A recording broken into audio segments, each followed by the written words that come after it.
I get it down on the dance floor. Watch this.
tonga kotoa pe Ukula umea hegi pomoe hake Lolo piri e kakalala mea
Whawhitai ke eki he tau toi au sia lelei mai ai houani. Paku iai e kole whamole mole aka ki mo tolu i he tuai e tau taimi. Pea mo e loloa e tau tali. Ko ia te hufanga atu pe i lotu i he hou ako ini. Kai tuku mua ke tau kamata. Pea koe tau kamata, te uraki whanofo pe tau te pile i mua. Pea ka hilia e whai lewa e tau tali mai ai ongo tamaiki o ku haana ua o e aho koe ni. Whawhitai ke eki. Mahalo o pito se o mou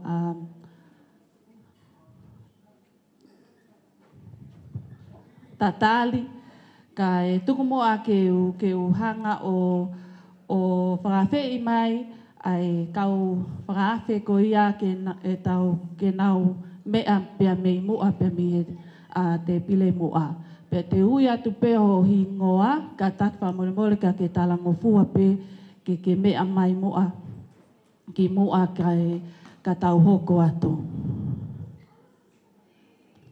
Ko e uluaki pe o e whakawhe i heni ai whahu o e ongo tamaiki o e birthday o e ahoni, tahine ko mo'unga. Mo paspasi mai ki ai.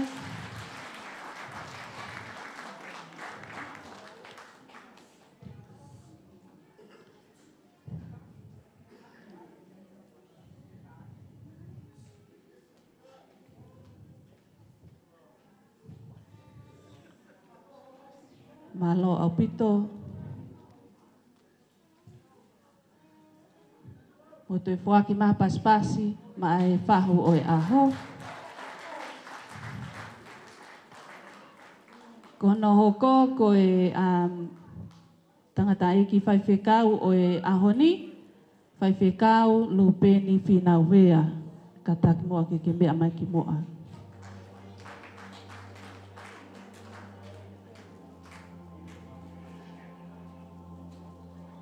Ko hono hoko,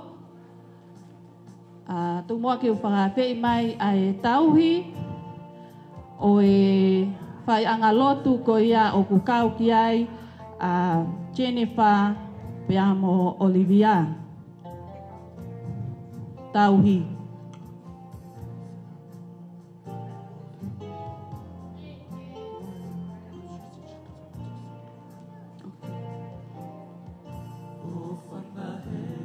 Katak mole pe tauhi. E lava mai pe moa ki moa.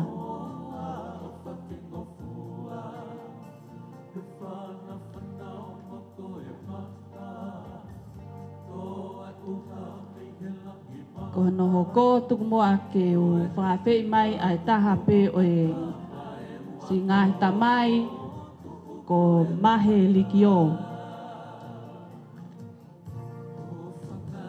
Mahe likio ka tak pe moa ke mea mai.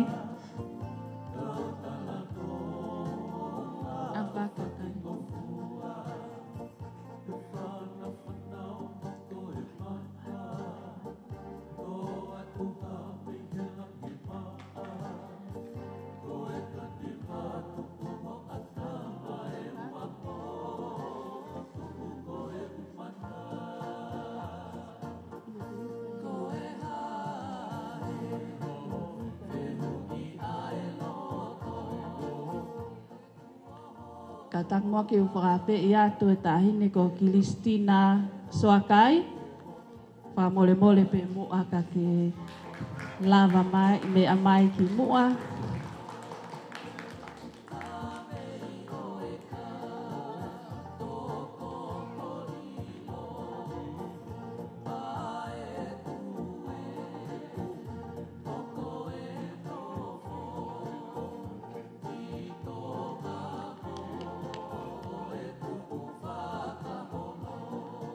Malo apito kono hoko atu tu ke whawhei mai pe mua tahine ko ala katak whamole pe mua ala ke mea mai pe mua o kau pe mo ki mautolu, mahanga i he whawhiawhia i hona aho.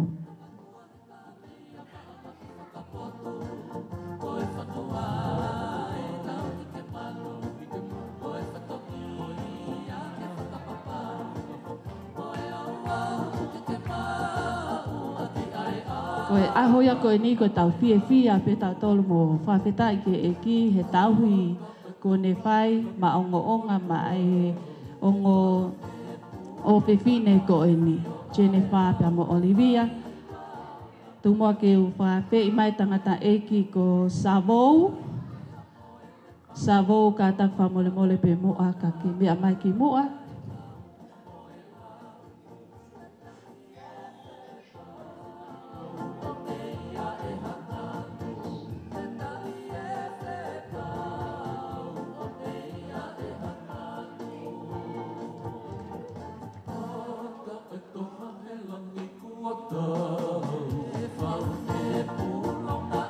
Katak mua ke whawhei mai pe mo nohoa sia. Sia katak whamole mole pe mua ke mea mai ki mua.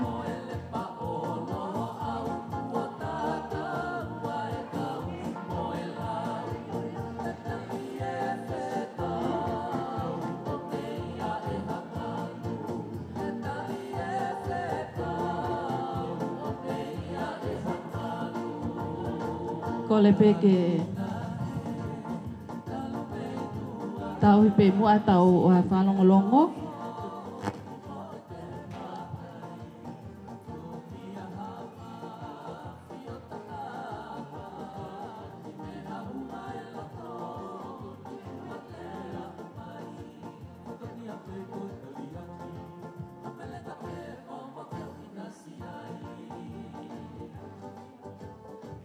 Mole mole pe mua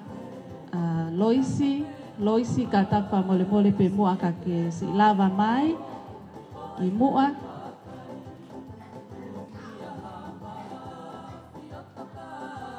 Loisi kai hau. Pe foki o ku whakawhe i atu Fai'aho soni katak pa mole mole ke mea mai pe mua ki mua.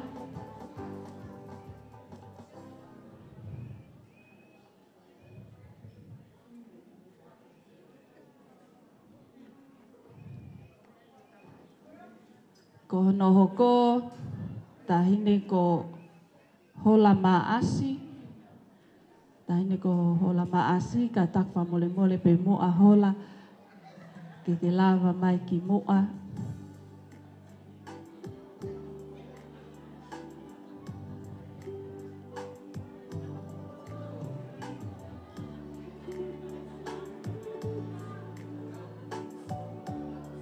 Ko hono hoko ko Daniel. Ko koe whamole mole atu.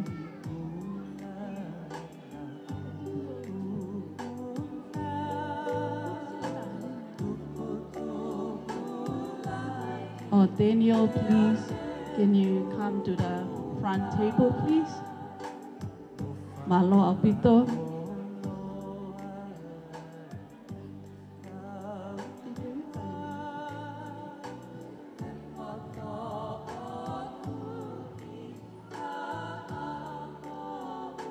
Katak pamole pe mua kai koe o ngokui ko ia o mahanga kalemeli watuvei kai umaa foki a Olivia Kaufusi.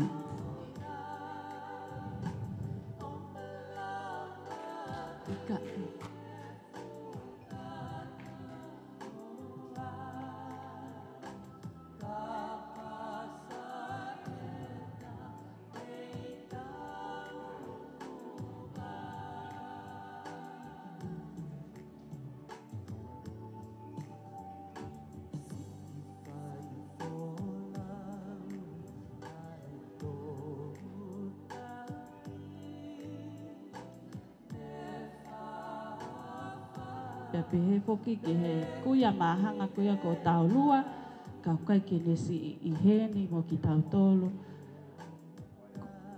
he fiafini.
Moa ki u whawhi mai mo Helena, ho ai tauhi, ka tak whamole mole pe mua ka ke mea mai ki mua.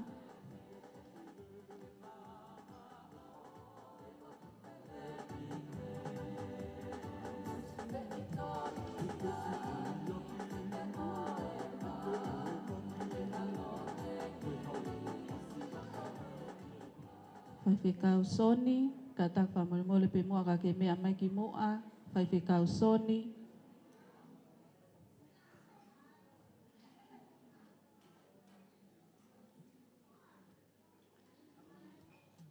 Pea ko hono whakaosi ko whaiwhikau lisiate. Whaiwhikau lisiate, ka tak whamole mole pe mua ka ke mea mai, ki he te pile mua ka tau hoko atu.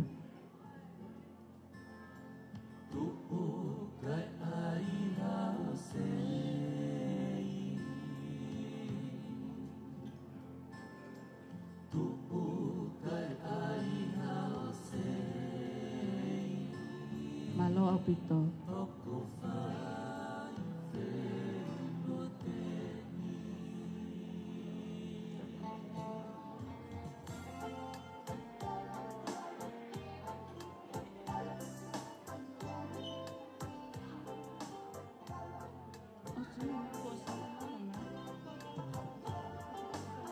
Whaiwhikau soni, ka tak whamole mole koe tali ka koe ka taki.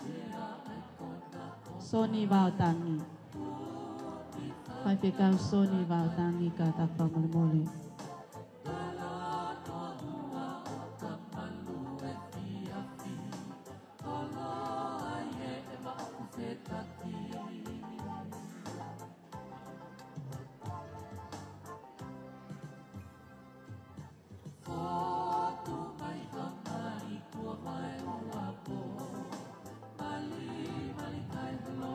Petai ki eki, malo au pito ko tui ko mau mali e mai e tau te pile i mua. Kai tuku mua ke tau hoko atu ki he tau tali fiefia ai ongo tamaiki ku hoona ua o e aho ni. Jennifer pia mo Olivia Kaufusi. Kai lolotonga e nā lava mai ki hona nofoanga, e play pepe e tā atu e nā fohiva koe ni na e whau pe he e nā whangawha e ka umaafoki e nā kui. Ka le meli watuwei.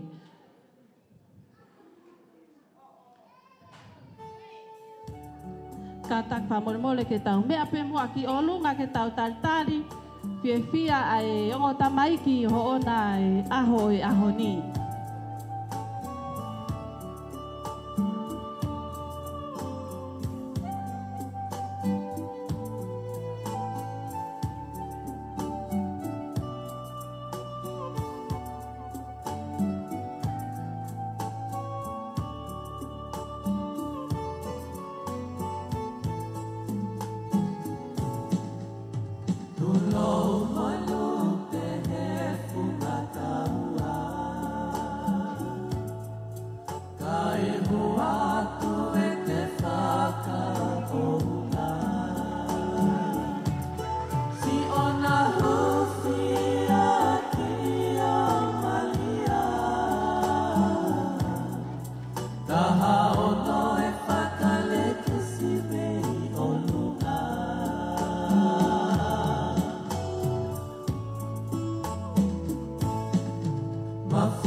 Salio, oi, así, otomalia.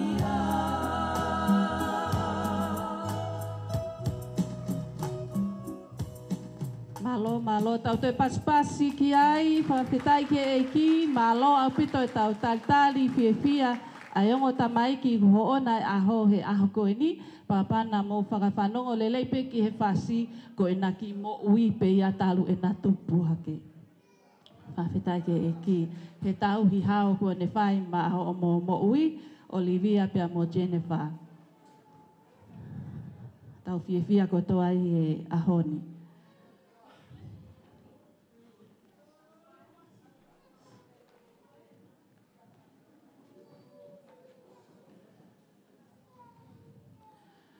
Tuku mua ke o whakatapu ke o tua o kune a whio mawai peho tau loto ngā.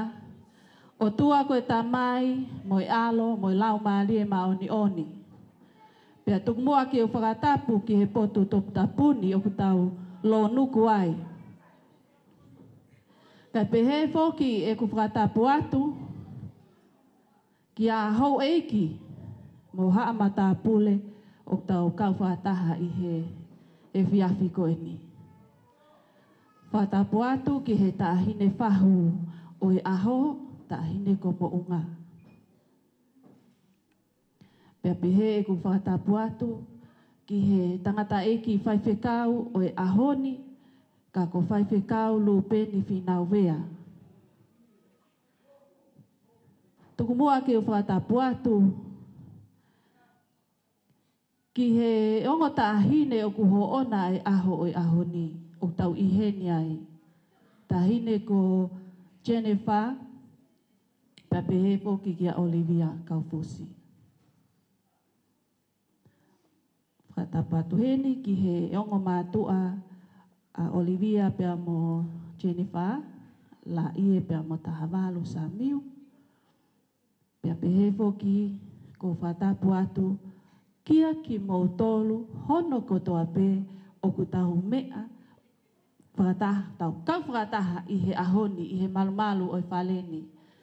Kai tukumbua a ke upuke ai ki whainga maali e koe ni mo oku ke u whakahoko atu ai whatongia.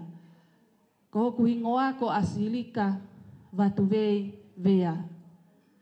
Pea ko e kusi lele mai pea me he kolo ko ia ko kolo kakala. Tatanga mo tonga ka umaafo ki a paki mo e toi.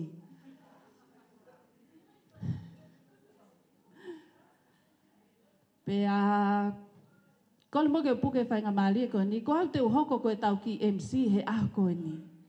Pea ko kole wha mole mole atu, na iai halea e mahehei, tuku mua ke u hūwhanga atu pe i he lotu. Mo tau eiki ko sisu kalaisi. Amen. Whawhetai ke eiki. Tumua ke u whawhei i he hoa koe ni. Tangata eiki whaiwhekau, lupen Fiema'u wea, kene kamata ki tau tolu i he fiafini.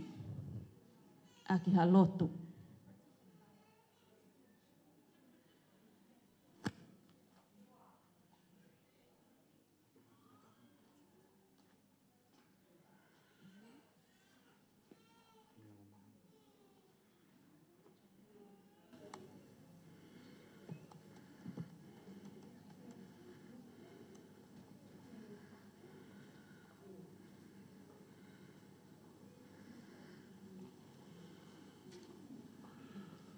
Watulo watu. Katuke u puke whakamari e koe ni.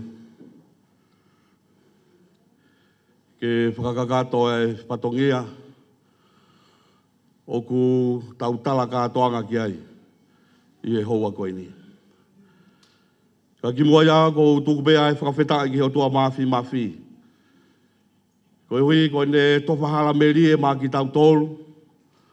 Tau lau monu mo lau tāpuaki. I he mea ofa e mo ui.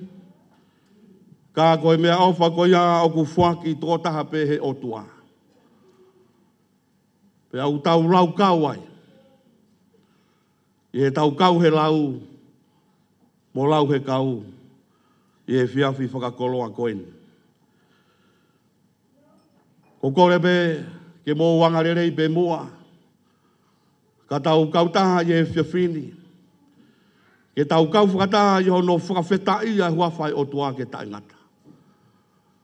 Ke uhi koe mo ui o kua usia e Olivia pia pehe ki a Jennifer i e fia whakoloa koe ni. Ka koe tauhi o ku whai e i tāniti ma e mo ui ai o ngota mai ki koe ni. Kore pehe ke whai beha tau lotu. Te usepela atu peha tau himi. Pa kore ke muanga rei pe mua ke tau kautaha. Ke tau kau whakataha mai. I he himi ko e ni te au hongo fulu ma whao e himi. Te au taha whao e himi ke tau hiwa.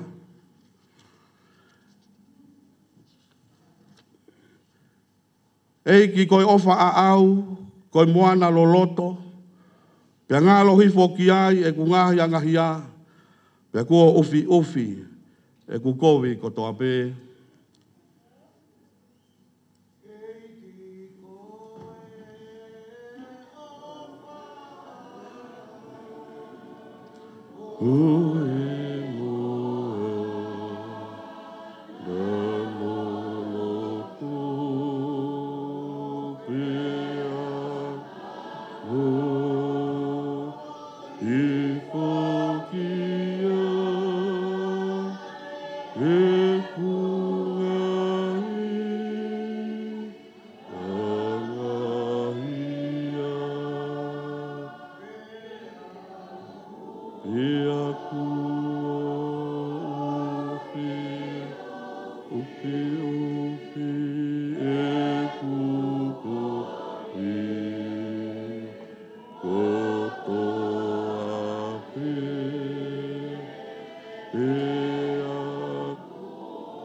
Tau kiwa mai he vesi whakaosi. I he vai hoku sino bea vai mo e loto. E pou e taulani hoku lau maari e hori. Bea uongo i o ilo ai ofa ta ingata.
Fola e lau makitau tolu i e whiawhini.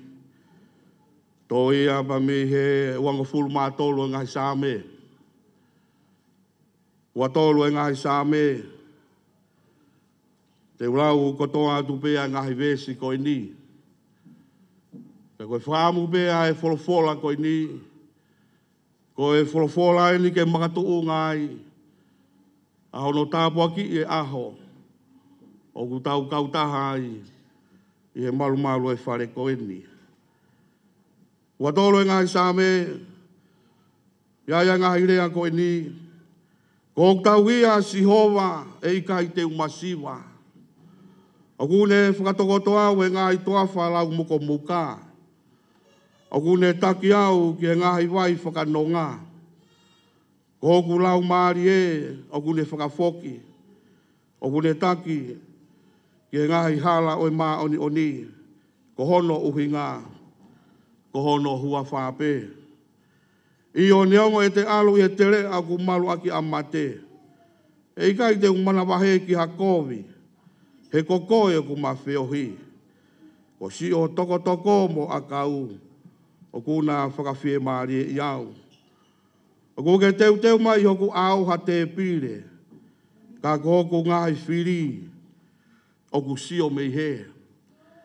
Kuke pani lolo hoku ulu. O ku whono mahuahua a e ku ipu. Tā e tau piri mai airerei mo i alo o wha. I hoku ngahi aho kotoa. Pe ko e ku nofo i he whare o si hova. E whai be. O lau i kuonga. Tapo ki he awhio ai tau tahai o tua. I o tau hao ngā. Whakatapu atu ki he whanau mo i whakamopu na hau eiki.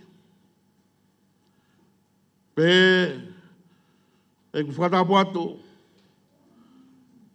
Ki a watu wei. Mo ha tau i whanua.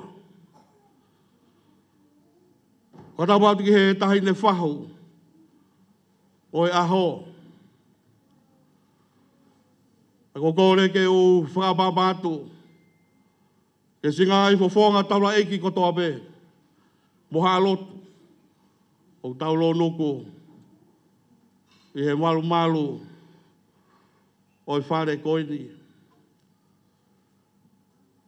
Ako kore. Ke u whakapapatu. Ki he ongo tamaiki. O uto'o ngai e tau i heni he ahoni. Kia Olivia, kia pehe kia Jennifer. Ako kore ke o whapapau tika singai whawhangai whamiri katoa pe. Maheni mo i kāinga o whamai. O tau kautaha i he whiawhini ke whakamooni. Ai hivi mo e mālohi ai otua ke e tau moui. Pea mo e tauhi o ku whai e langi. Mā ki tau tolu he hala whanonga o taimi. Ako kore ke u hala tau waka atuai. Kai pūke ai whainga maari e ngoni ke whakamonua e koloa e whiawhini.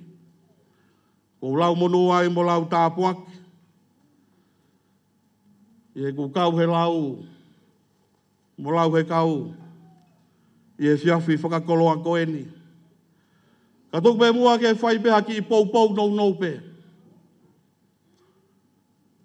Ke whakamahau inga. Ai wholofola ko mānawa aki he whiawhini. Pe koe wholofola ko tō. Koe uhi koe aha koe ni mohono mahu inga. Sāme ua tolu. Sāme ne tui ko te vita. Whaha e ne whalala ki he otua. Ko ia hono tau hi sipi. Kai ke ngata ki ai, ka ne whekumi ki ai. Ki hanonga ke whakamalu malu ai. A ene mo'ui. He ku irau i he tui ko te vita. Ko e otua pe. O ku ne tokonaki ai nonga. Mo e Fiema'u e. Ko e otua pe. Ko ia pe hono malu anga. Ko e otua pe. A hono tokonaki anga. Ko e otua pe. O kune tāki mua. I hala whanonga kune whanonga ia. King David composed Psalm 23 to express his trust in God as his shepherd. He seeks comfort from God, the one who provides protection and provision. And only God can provide a way for you and I.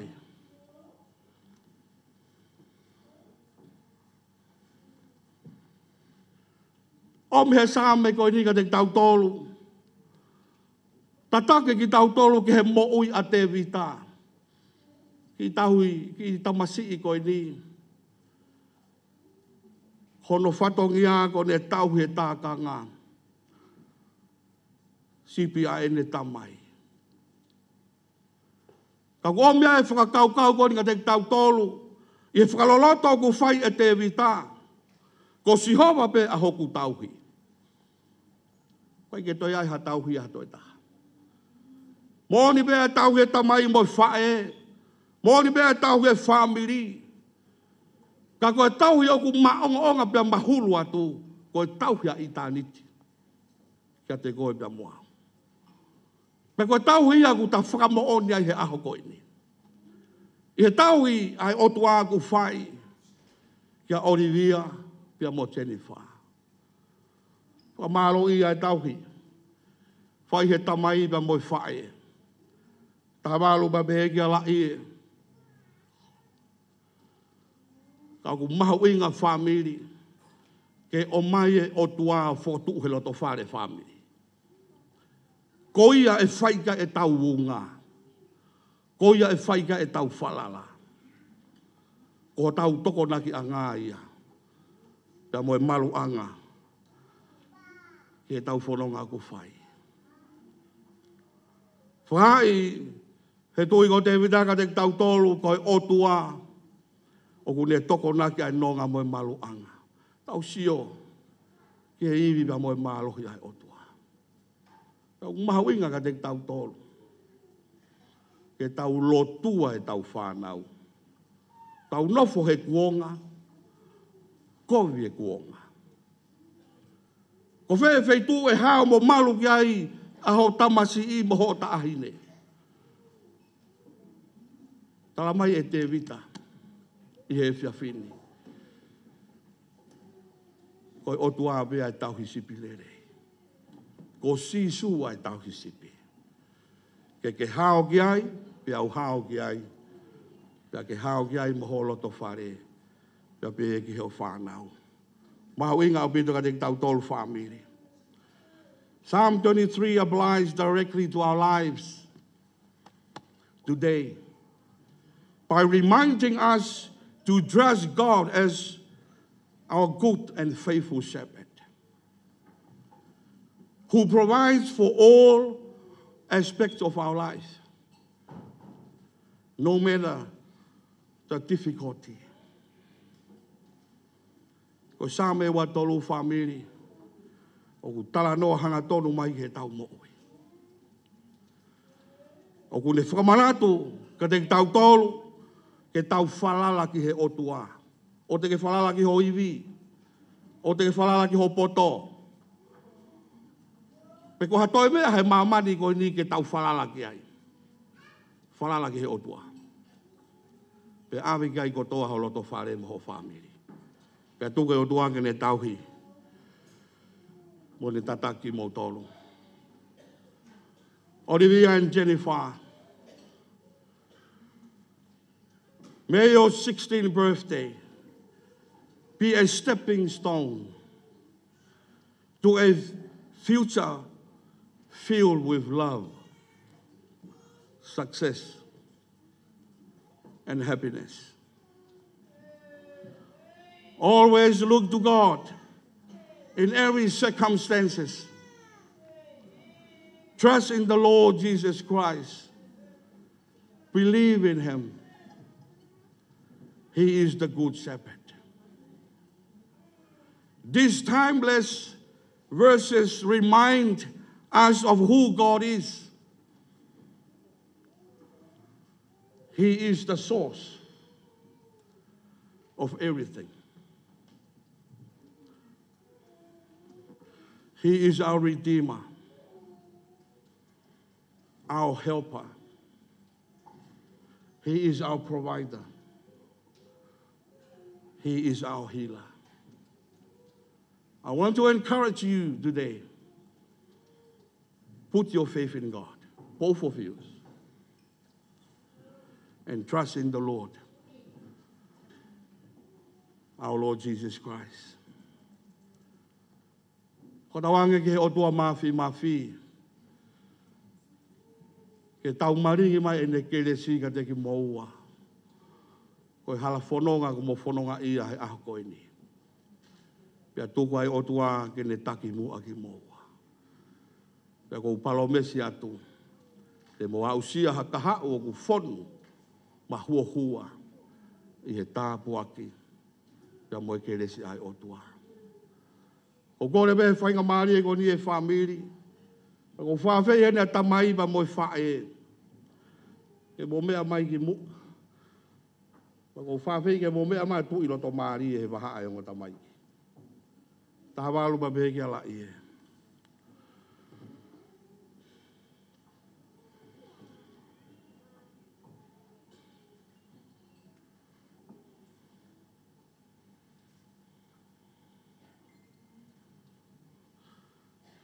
Mo tu i roto maari e.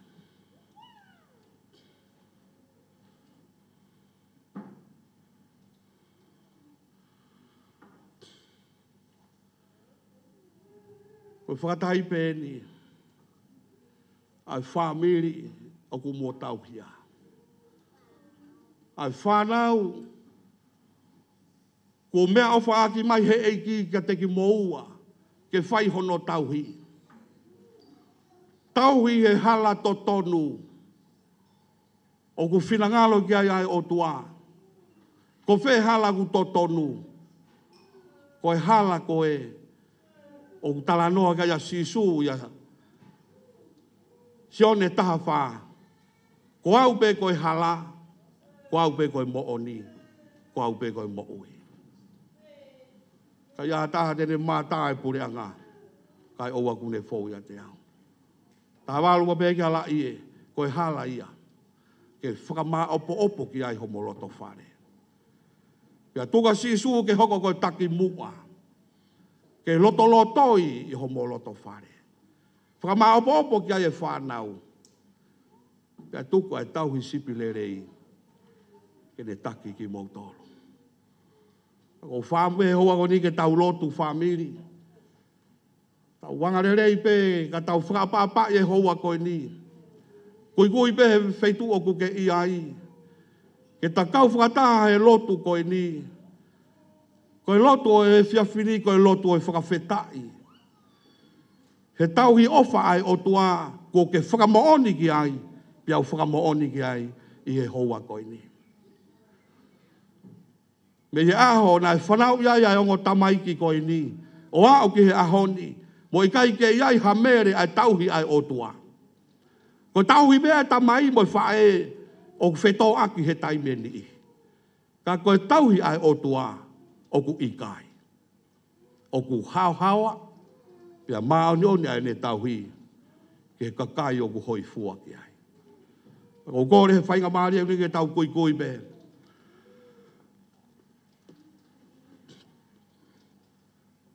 O kore atu, taha walu, alatu ho nima to o matau, o puke hake nima Olivia.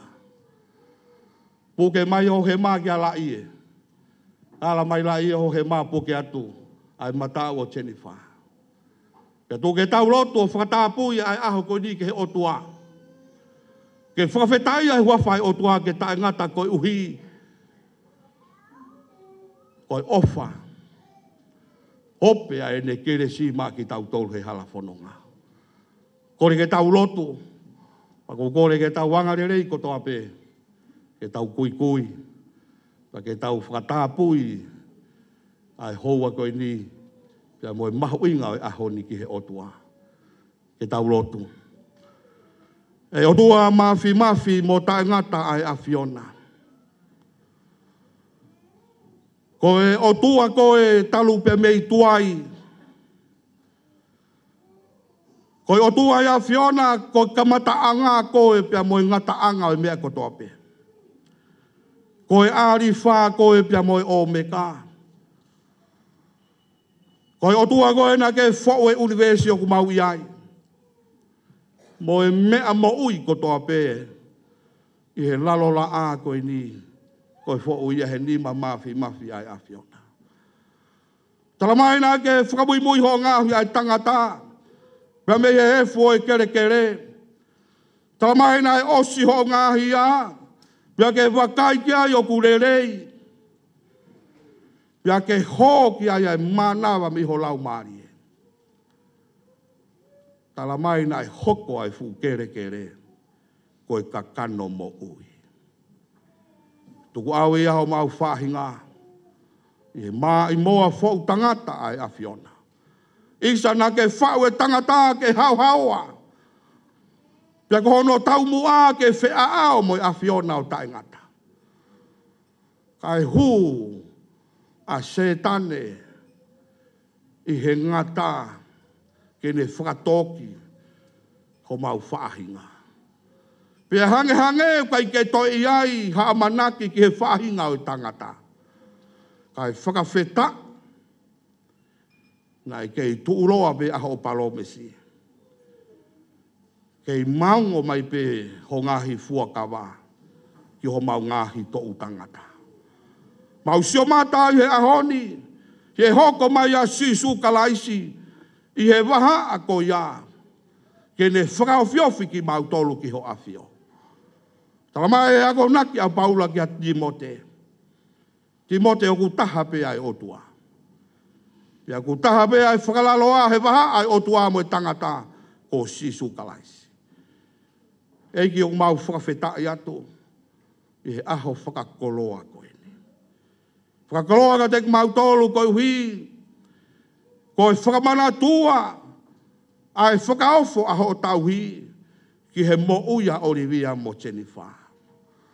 Fou mai pia waka mai, aho o tau hui, i he tamai pia moe whae. Ia tahawalu pia pehe ki alai. Eiki whai tā poekina. Pia ke whakamonu ia ho na hala whanonga. Ke na tutupu hake koe ongo tamaiki ke mana wahe o tua. Ke hoko e na mo ui koe tāsi pinga ki hakakai. Whakafua ai ngahi whainga kotoa pe i he whanonga anga o taimi. Ai ako moi hāfua e ngahi hala whanonga. Whakapulu-pulu aki ho o keresi, pia moho mesi, pia moho ofa alo ofa. Olivia pia peheka Jennifer, tahawalu pia peheka la ie, umasi se misi. Whakakofu ki nau tolu ake ta o kalaisi. He utala mai he wholofola, ko mau ma oni anga ko kalaisi, ai na e tutulu he akau whakalawa, ke fō ai a ki mau tolu anga hala ia. Pia mau whakawhetai, pia mau toi whakawhetai ato. Eiki whai tāpui ki na mai. Ko whamu, ke urea e sāme o mono ia. Aia nā mau sāme ai he ahoni. Wa tolu e ngahi sāme ko tau hia si hova. Hei kai te umasiwa hamea e taha. I hala whanonga o taimi. Kai ke ngā tae sāme hiwa tāu tala mai, monu ia ka koha mo ui o ku toi. I he nofo anga o erioni. Tala mai unde mohe malu pe he malu sātai. Eiki whakapulu mai a ngota mai kini. Toi tāna ki maha ngahi aho maa ki nā ua. Whakafua me whakamonu ia ho na hala whanonga. Pia tuku ke i loa kalaisi. Ke na hoko ka hango tamaiki, kai ke ngata pe he whekumi ke he poto whakaata mai. Ka na whekumi foki, ke i loi koe siso. O hange koe kaweinga, koe tautupu ki he tau koe ni, koe i loi koe, pia whaka i loa siso i ngahi mo ui. Tā mua ki mai ba ke whakamonu ia aho koe ni, ho kere si eiki, whakapulu a kai ongo tamai kini. Pea kou hapai atu ki naua, i e hua whao si sukalaisi. Whakakofu ki naua, a ki ho tata a mea moho kere si. Ofa alo ofa aho afio. Pai tāpu ki na whataha mai mo tamai mo whae, si semisi. Pe o toa tahine whahu. Pe ke toenga ko toa peo family. Watu wei, mo whare ai matapure. Pege ngahi kai ngā ofa mai ko toa bēku mau lo nuku he malu e whare koe ni. Ke whakamaoni. O ku mo'o i ai o tua ku mautau ki ai. Pea ku haia o sio ata ia i mo'o i a Olivia. Pea mo senifa. Toke au bea langi mo i kolori au ta ingata. Taria mai e maulotu. Ie huafa be taho alogo si su kalaisi. Pea rea i kakai ko toa pe o pehe. Amen and amen. Whakawhetai he eki, family. Pea kou whakabalo lahi atu. I he whainga maari e. O e houa koe ni.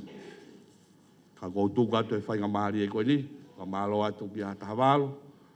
Pea pehe kia lai e malo e tau. O whai ke mo ui. Ai ongo ta mai kini.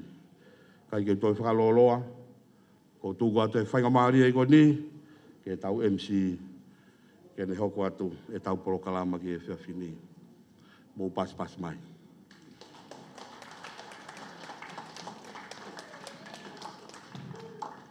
Malo fa malo lahi he ni ki he Fiema'u lo ben fina wea. Lava lele e tau lotu. Ka mata pe mohono tāpua ki. Aiongo ta maiki o kuho ona o i aho he ahoni. Ka tung mua ke tau hoko atu. Hili e ni te tau hoko tai peki he o wau ko ia o e keke. Ka ki mua ia te whahoka tu peha ki i whanongonongo peko ki i housekeeping. Mahalong mo mea peo o iloi ai whetu ke tau alu ki ai i he koe toileti e taha kui he koe taha o ku i he whahai ko e ni. Pea ka iai ha whakatamaki e hoko hange nai ko ha vela peo ka ha te mo mea atu pe ki mui ki he o ku iai ai exit door. Pea ku iai mo e taha i mui i heni. Pea ku tala mai me he kau ngā ue na o si lea i matapā ko e ni ke kātak wha mole mole ke ua e o ngā ue noa ia aki. Kai toki whaka au ngā i pe o ka pau e iai ha mea e hoko. Pea pehe foki o ku iai e nau tokanga mai ki he au ka holo. Ke nofo pe i lo toni i kai ke ngofua ke ave ki tua. Pea i kai ke ngatai koe whanau wiki. Anta he taha walu ka taki whamolmol ki o te mawala ki he au ka holo he ta ofi e tau polokalama. Pea pehe foki ki he vaping. Vaping o ku i kai ke ngofua ia ke whai i lo toni. Ka pau peku ke Fiema'u. Pea ke lava atu pe ki tua ka tak whamolmole. Ko ia koe lava ia e tau ki i whahino no pe. Ka iai pe hato e mea whai hato ka ngātu e toi whakaongo atu pe. Ka e tuku mua ke puke whai ngā maari e koe ni. Ke whakahoko ai pe ai o wau ko ia o i keke. Pea mahalo pe o ku o si mau mai pea moi keida. Te utoki whatoka ngātu pe. Ka e toki te tau toki hoko ki he kai i he lava ai o wau ko ia o i keke. Ko le atu heni ki a whaki mo e whangawhae ke mo mea mai mua mo hao mua ke tutu e keke aho ko ia o i ongo tamai ki.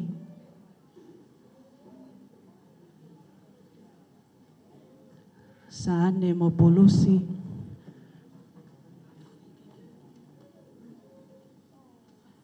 Kristina mo Victoria.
Lali. Tuma ke whakawhi mai yung o tamaiki ko ia ko ho'ona naua e aho. Jennifer Kaufusi pe he foki ki a Olivia Kaufusi. O mea mai mua ke puhi e keke ho mo aho.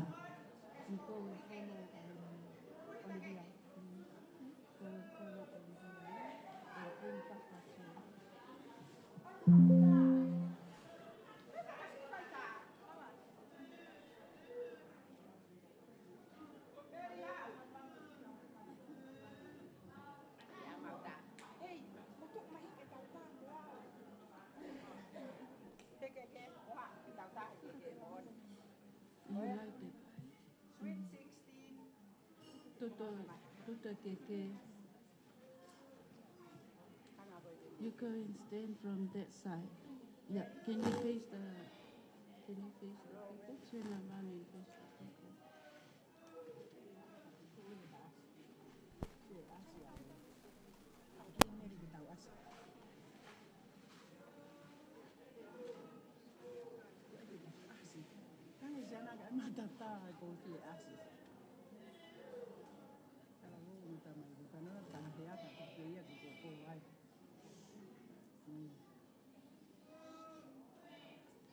Make your wish. Mahanga.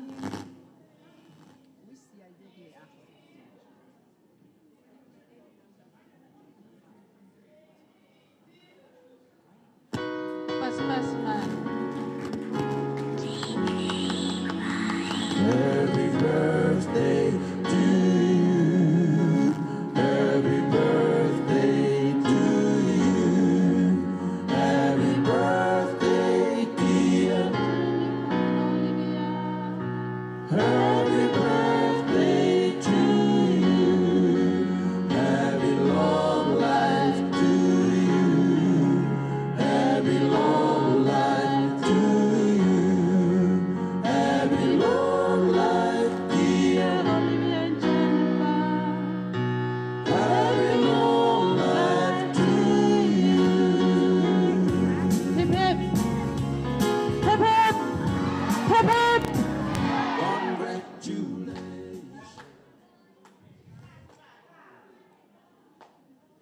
Moto e paspasi mai ki ai ko en ku lava o puhi e keke ai o tamaiki o i aho. Ka e tuwa ke ki miniti si ipe ko e ni ke Fai'aho faita ai o tamaiki o i aho. Mo hai pe ke Fiema'u ke hau ke faita.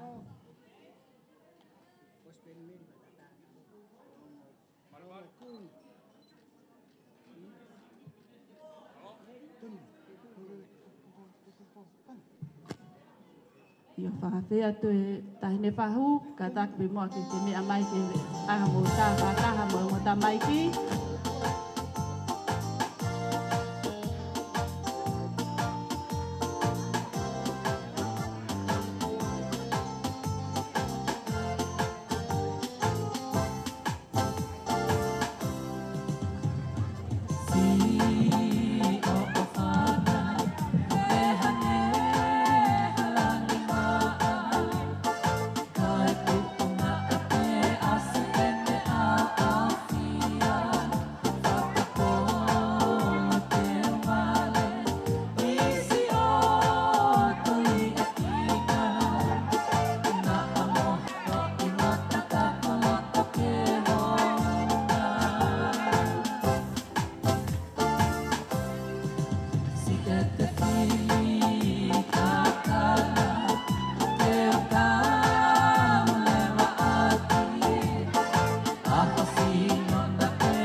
whai pe kau ke lava mai moia ke kau he whai tā mo mahanga.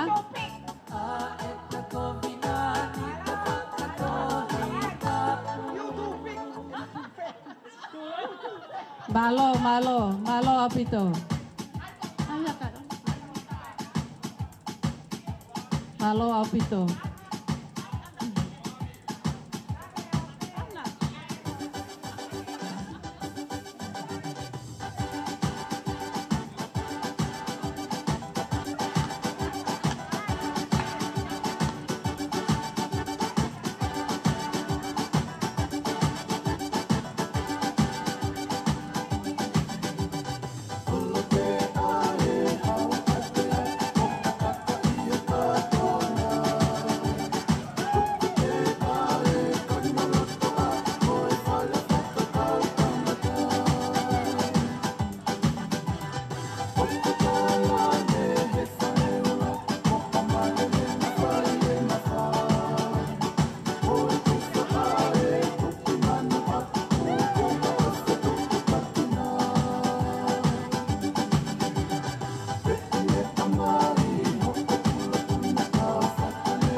Minite tolu, pea lava tau whaita. Ka tau tau whaita anai. Ka tau hoko atu ku api-api a taimi.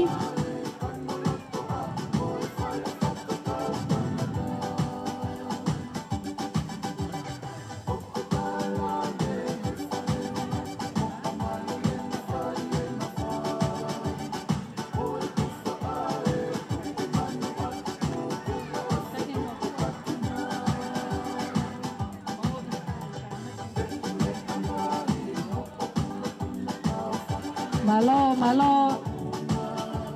Toi pe tau minite ua pa tau hoko atu. Api-api e taimi. Toi pe minite ua kau whaita ka taki.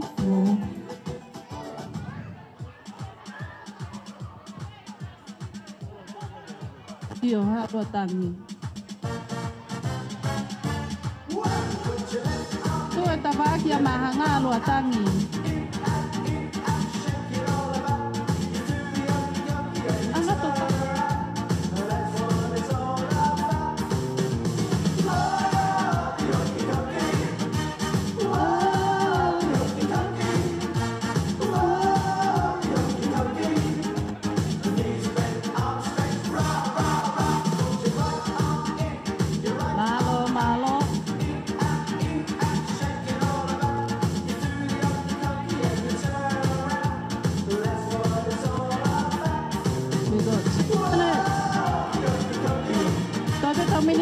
Tau tā whakaosi pēni, ka tau hoko atu ku api-api tau taimi.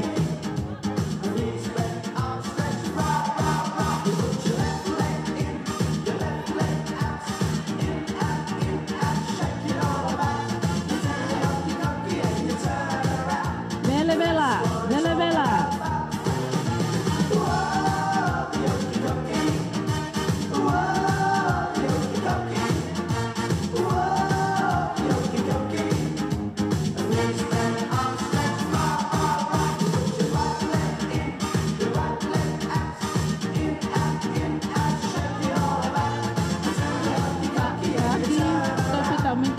Tau hoko tu. Toi peko I whaita taha,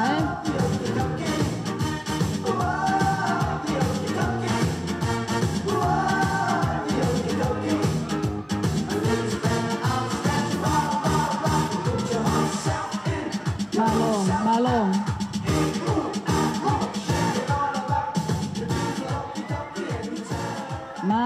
malo. Tau te fua kia pasi. Fiefia aho koe ni. Te tau hoko taipe ki he whatongia ai whangawhae. Whatongia ai whangawhae. Ma ai ongo tamaiki o aho he aho koe ni. Tau hoko taipe ki whatongia koe ia o he whangawhae.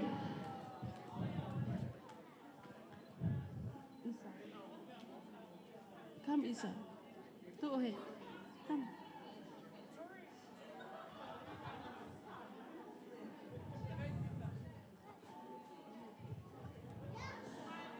Whangawhae a Jennifer mo Olivia, mo kātaki mai ki heni, ke Fai'aho mo whatongia, malo apito.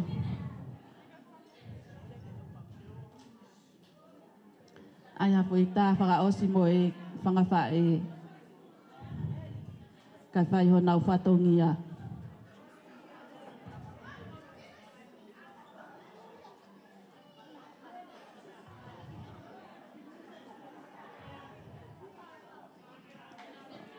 Oku api pe taimi, ko iai te tau tuli pe ke tau taimi.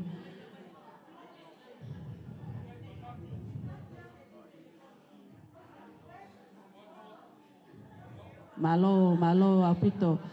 Te tau hoko taipe ki he whatongia ko ia o e whangawhae, pe aka hili ia, e hoko lewa ke tāpua ke tau mea toko ni, pa ko kore atu pe, ki he tangata e ki tauhi o e ongo tamaiki. Tauhi whakalau maalie o e ongo tamaiki ko Jennifer mo Olivia ki ne tāpua ki tau mea toko ni.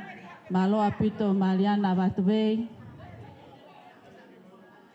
Kaloni.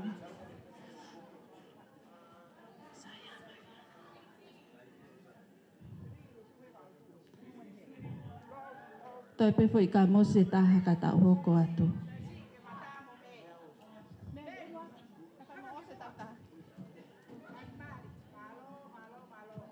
Malo. Kole ke ongo tamaiki o aho ke mo lava atu pe ki ho mo meanga. Go back to your seat. Miss Olivia and Jennifer. Tēnā alupe ke nā nofo anga o nā ke iaipe. Kai whakahoko ai whatongia ai whangawhae. Malo apito si ongo tamaiki. Whae huki si whae whatongia o mo tamai.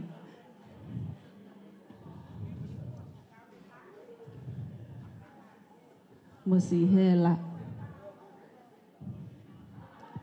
Te tau hoko lewa ki a whaaki. Mo pulusi, mo sane, ko mo taimi eni.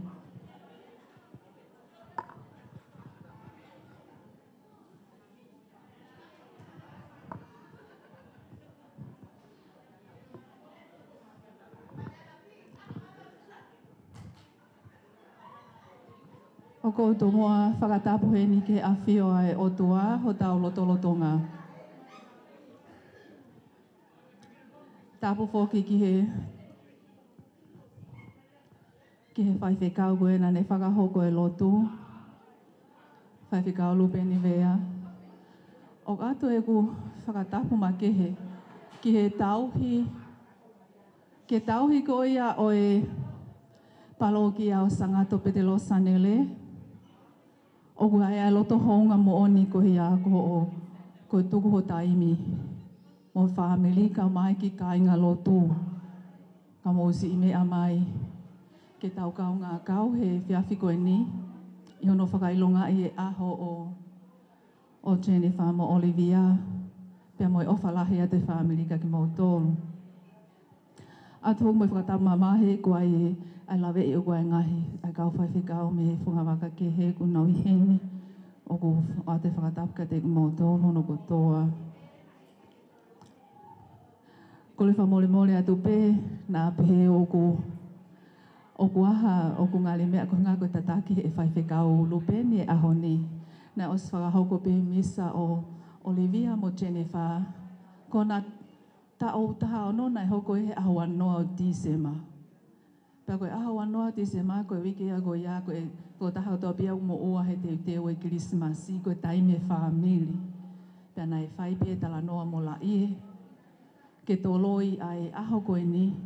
Kai koloa pe ke whai pia hono misa e he pātele.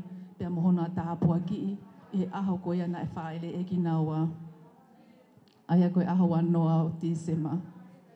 Koe aho nia, koe whakailonga i pe, ke tau whakatahataha mai whamili. Koe ngā pe, koe fiefia pe, koe mo ui, koe mea maho inga, ai au sia. Kai tau te whito ki e tau taha ono. Koe tau i au maho inga, e tau tō utupu, maho inga o pito hono, le wai mono le ohi e tau whanau tupu. Pea koe hau sea e tau koe ni oku maho inga.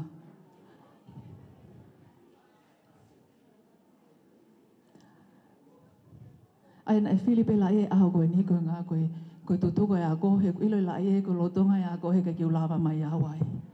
Pea na o stabega la e, pau ke Fili ha aho, o ko tutu koe a ko.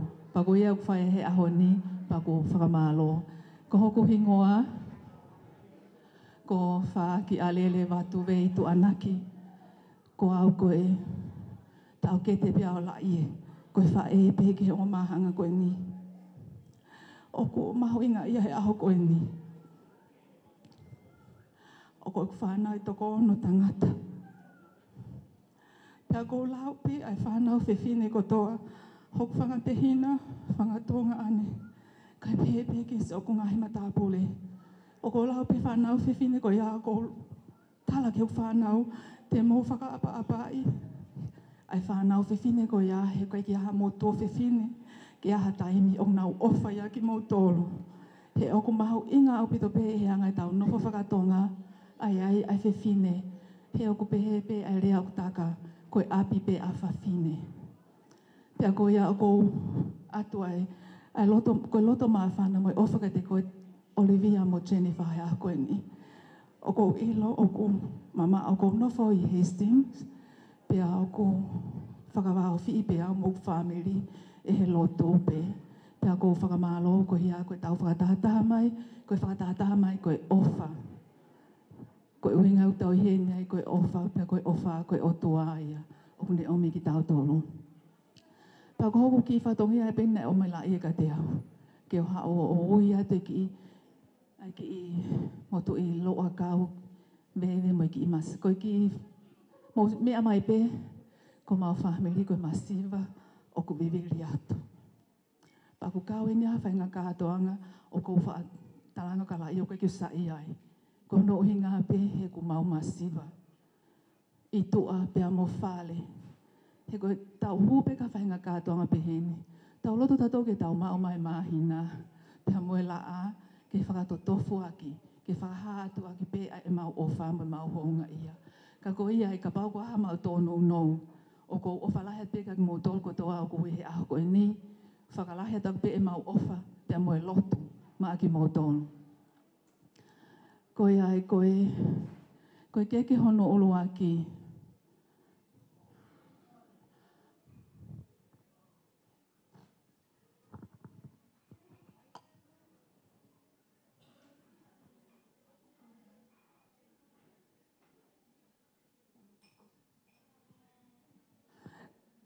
Ka takwa mole pe. Koe keke ulu aki, koe keke ia e whaho o Olivia mo Jennifer. Ai ako mo unga. Ka takwa mole ko ilo pe koe mo unga Kaufusi, kau kai o ilo ki kau ko kole wha mole at mo unga. Ai koe keke ulu aki ia. Koe o toa ki pe ia ai ki toka wanoa. Pea mohono ki i mea whakamolu. Ka mole, o toa ke ki ai ke ha mua. Ai a koe keke iha no ulo aki, pea moe ki i vewe pe taha o ku whakakawat ki ai. Koe ulo aki, koe tau tuanga o ongo tamaiki, birthday ai a koe ki i whala huango kumi, moe ki i whatu walu. Pea o kui ai pe mo na wala, koe toka wanoa, o whamolua ki pe ki I whihu whatuwha. Pea koe ai pe mono ki mea papalangi, pea mohono kato teo. Koe katoa ia, koe si koloa ia a mo onga.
Sai kata whamole mole koe keke hono ua to oia me he mai ai tangata Fiema'u koe na nesi whafafunga e tau lotu he po he whiafkoini Reverend Lupenvea ai ko Fiema'u Lupenvea fokusi mali pe moia hok te hina pa ko tui pe na si kole pe la ie ko ngā koe si family ai ko ai mo ne sila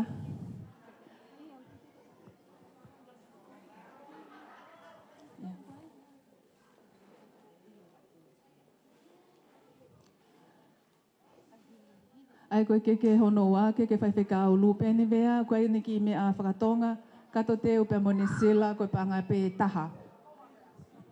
Panga taha awhe.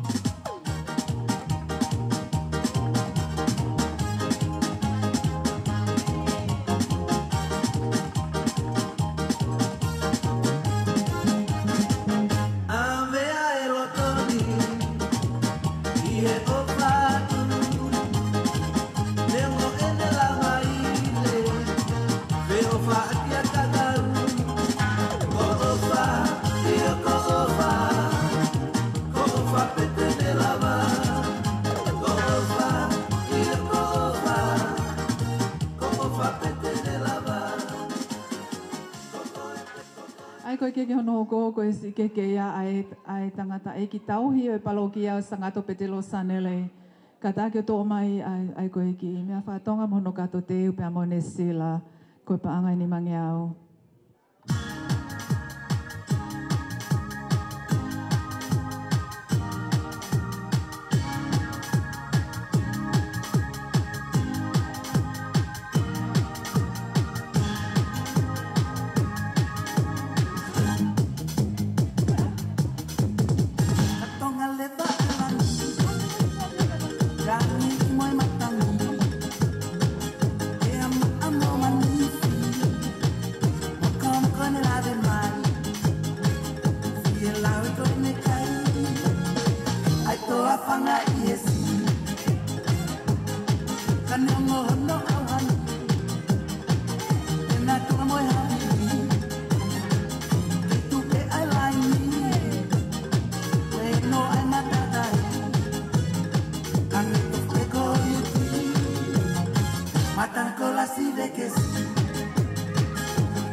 ai koe kolonga ki mea whakahau koe oku hoko, koe ki whakalaulau noa pe ai ngota mai ki birthday, ke ena puna ke ko Kristina Soakai.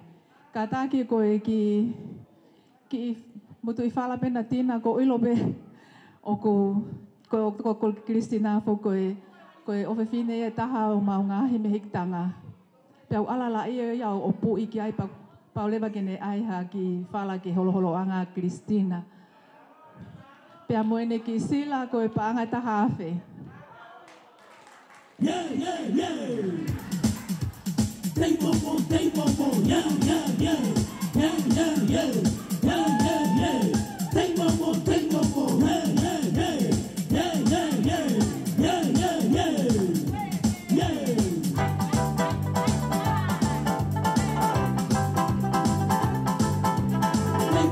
Day bobo, yeah. Flying for chill, flying for chill. Flying for chill, I at the Okila. Flying for chill, flying for chill. Yeah, I better, I'm not the guy.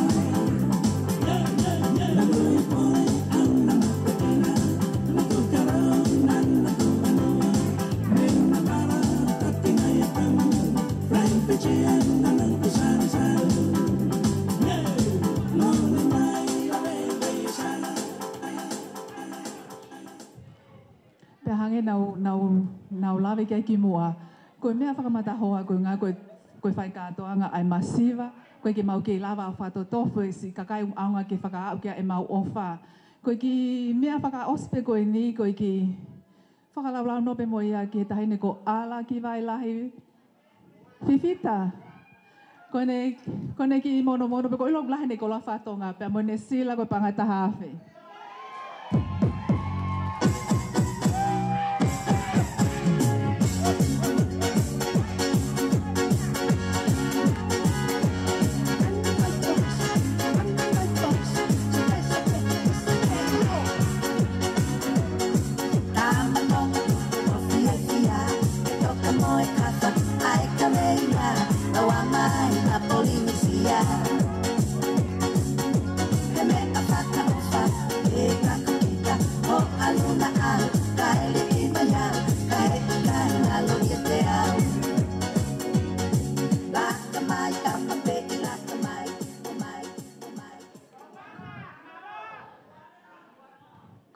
Oku o atu lewa e toenga koe e mau ofa, pea moe mau lotu, ke si toenga e whaamili o ku mau ofa lahat kaki mo tolu.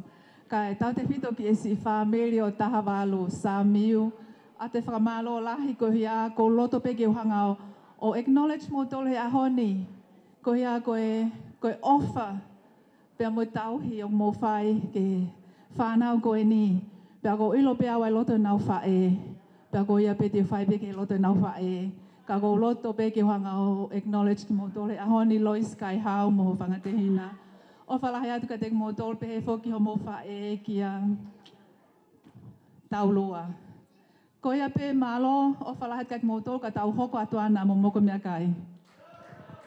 Tauto e o mai ha paspasi, whawhitai e ki tumua ke whawhei e tauhi whalau mali e. Ko menio sangato peten lo sanele kata fa mole ku polo aku mama o me katolika. Ostong ke tau ya.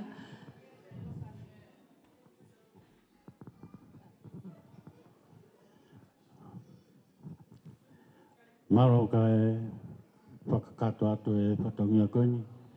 Ua omiga kita ki whakahoko ai lotu o e mau mea toko ni. Kaulotu he wapatamai mo alo mo lau maria maanioni. E o toa e whakatupu, ko e o toa mafi mo tāpu hae a Fiona.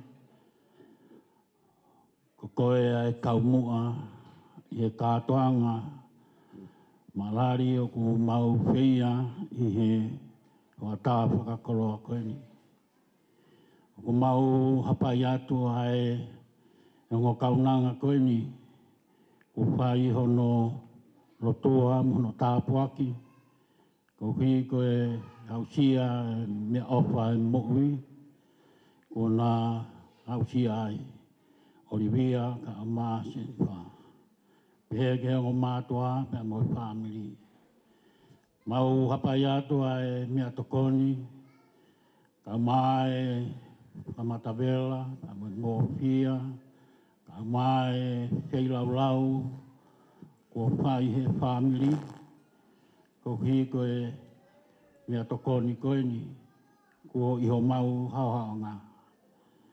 Atua mau kore ho tāpaki, hipo ngai ni pina, pai tāpaki nangi mo aia. Ilo ai, tatai pai whekau, mo haa pai whekau. Mamai ki mau tolu haa mea wale. Tō moa ke whakaiwi aki ho mau ngai sino pa materie.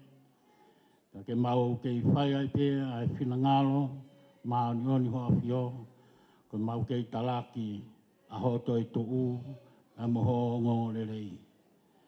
O tua ko mau lotu ia, ke kei rotolotoi ai pē a te mau tolu. Ai merino, a mo e whioho pani. Mau kore katoa ai ngai tāpokini, ke wapa pē ho alo i kuna pē taha. Ko Jesu Kristo nga ko mau whamo ui. Amen. I wapatamai, mo alo, mo lau marie maani oni. Amen.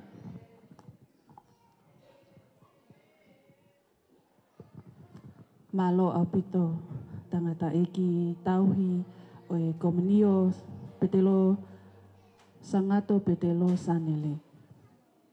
I he tāpuaki e tau mea tokoni, ke tau hoko atu ki ai. Tuku mua ke ukole ki a ilai saane, liki o ke hao mua ke o koe mea tokoni, ki he te pile koe ki mua, ke tufa mai ki mua, ai mea kai koe ia, kai lolotonga ia, ko kole ke tau kamata i pe, me ta whaaki koe ni koko kunau tau potu ki he mea tokoni. Ke mou ka mata i pe ki mou tolu. Ai ma'u e tau mea tokoni. Pea ka hili ia hoko mai ai pe ai ngahi te pile koe ni. O a'u ai pe ki he tawhaaki koe te tau inas kotoa pe.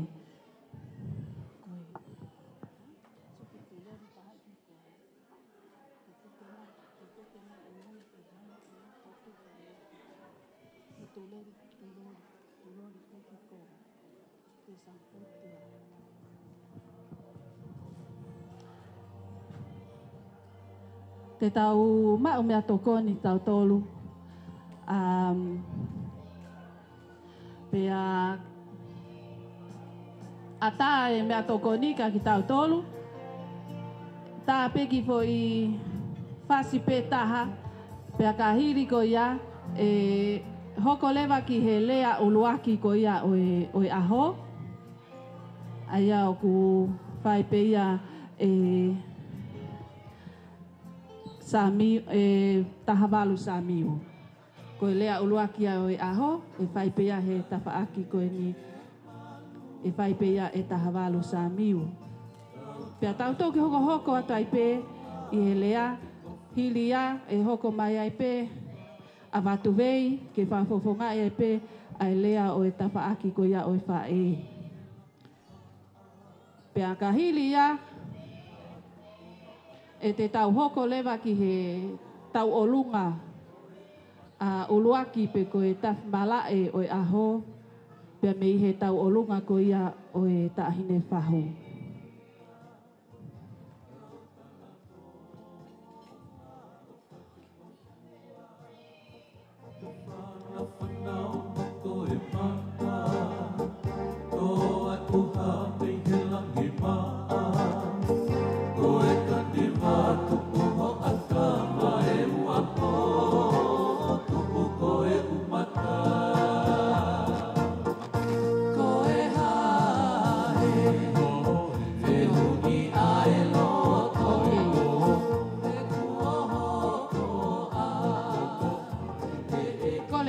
pe ki motolu ono kotoa pe ke tau hoko mai pe ke mea toko ni ke ma'u mai tau mea toko ni kai toki whakahoko e tau lea.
ane fe e whakatapui pe toi vete tuku pe mua ho tau e fe ke tatoki tuki ha aho ke he te ufoki pe ki ha kau tapu ki halaka tala molo a manu he koe tatu a moe walau haka he talo ni tala elo au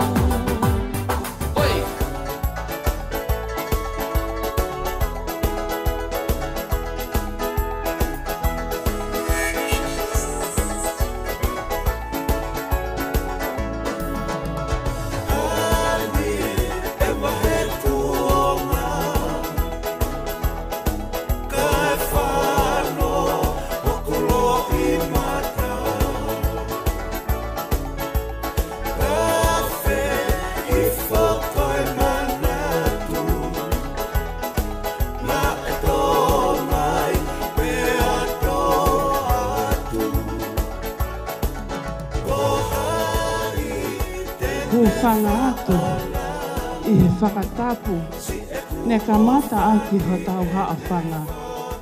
Kai tuku pē mua ke whai atu ki I whatongia masivan.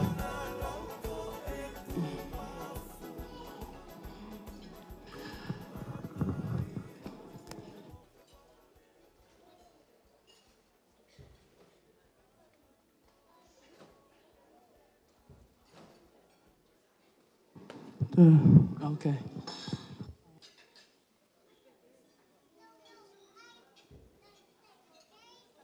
Amen.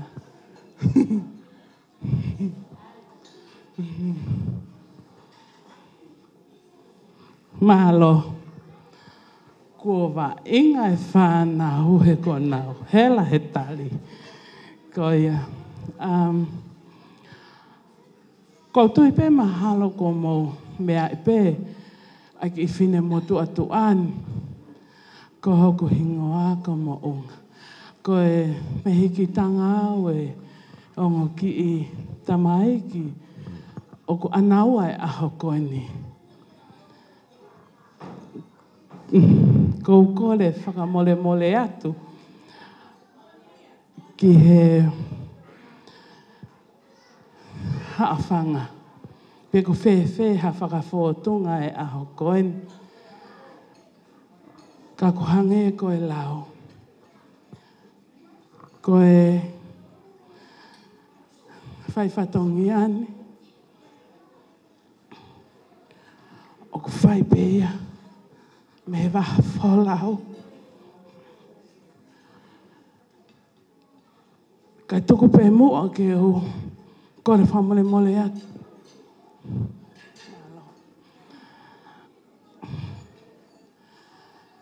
Kau kau pē mua he pue aho. Ke whakahoko hoku whatongia. Kau kore whamole mole atu ke u tala noa pē mua. Ke hoku whaunga. Moeanga. Ai ongo ki. Kaunanga o ka naua e aho. Pena pehe. Ko te sani tungua. Kai hange koe lau. Tuku pe ke o ka watu.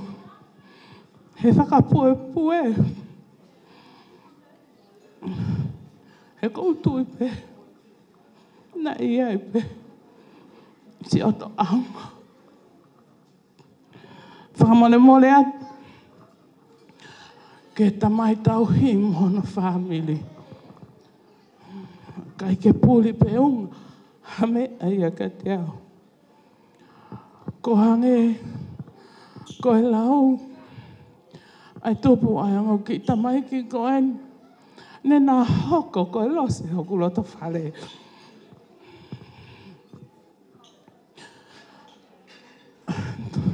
Nai whanau I mai ango ki tamai ki ko niuk te kai ke ia haku whanau. Pena ana hoko ki nau aia. Ko e uho hoku manawa. Kai tuku me mua kei tala noa. Na kai ke aha taha ia e aluange o whakawewea hoku lota whare. Tā lunga mo ango ki tamai ki koe ni.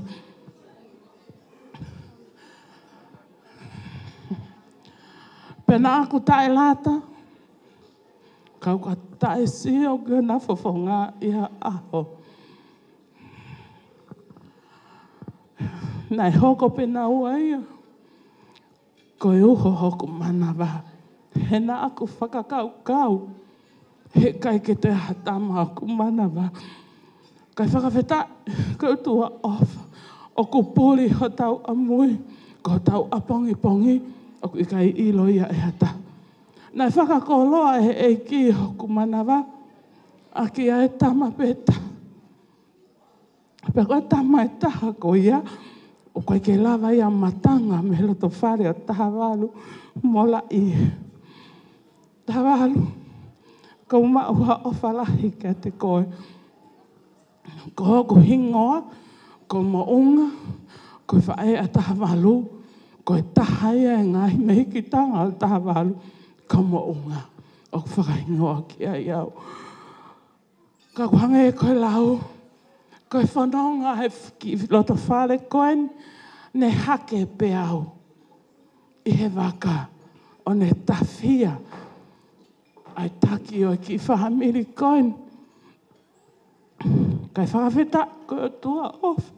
Koe o tua poto.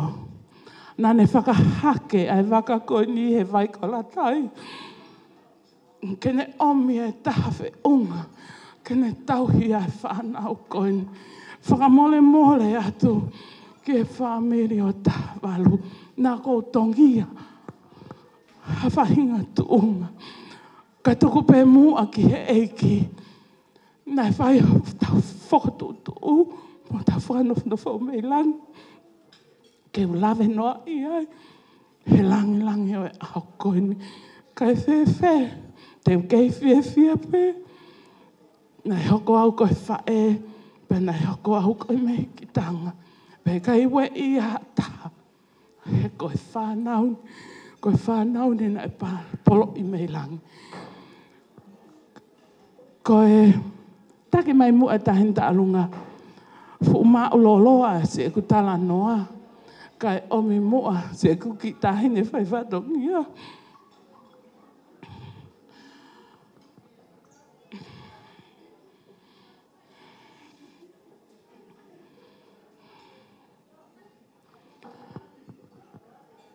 Koe Jennifer and Olivia. O koe ke aha me aia e ma'o. Pa koe ke aha me aha e pūli. He anga e whanonga. Koe kumata i kolo au tāpe. Koe ke aha me aia e oat mamoua. Ko tu iau ia ko whatongia. O koe kai osia. Pau kai ngātaia. Pena kai ngātaia. Pena kai tuuia. Nā ko tuu pe au koe whae. Pena ko tuu pe au koe tamai. Pena ko tuu pe au koe mehitanga. Koe koloa pena taha. Olivia mo Jennifer. Koe kia mea mao koe whakafiefia pe. Tau olunga pe ke mao mo fiefia. I know everything. When she dance, they laugh. Mocking and everything. He? Pero taime ko tensang kita mai ki patanguta lu isa mocking and laughing, O ku nau hange pe na tau hafo I toko tolu ahale. Kai ke toi lava ke upu ke mau mai ki tahine ko kulot fale. Ko hoko e ko taha whanau a taha waru mo lai. Ka koia. Lai. Koe ke hame aia e mao. Koe ki tu anga. O e ta olunga alu isa. Ko ki lai lau akau. Mo ki konga ngatu. Mo ki lai kie. Mo ki kafu papalang. O atu pehe mua ia whakalava aki ho whatongia. Pea ki ai ki teki o luisa ko meitanga masiva au. Tawalu. Ko whekoe.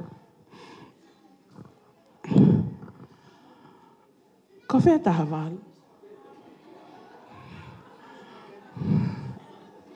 Tō mai a te kia tāhine o oange. He koe nā ku alui ki tua.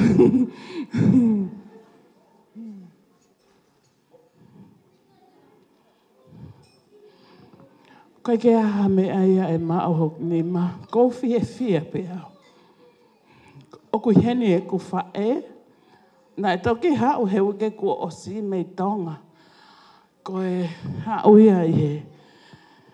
O si i whaingata ia. Ka aku fiefia ne mo ui. Ko ne kau mo tau tore aon. Pak whawheta e ku mo ui. He kuanga he eiki o mai i ku whae. Ke hau o tangoto o sio. Ko nongo mo ko puna. Na e ofa lahi tahai. Ko ta ueni e taha ono. Ko sioni e ko whae ko na fuulala. Mā lo taha walu e taui. Mā lo e ofa lahi. Ko mau toki o mai o lau noa.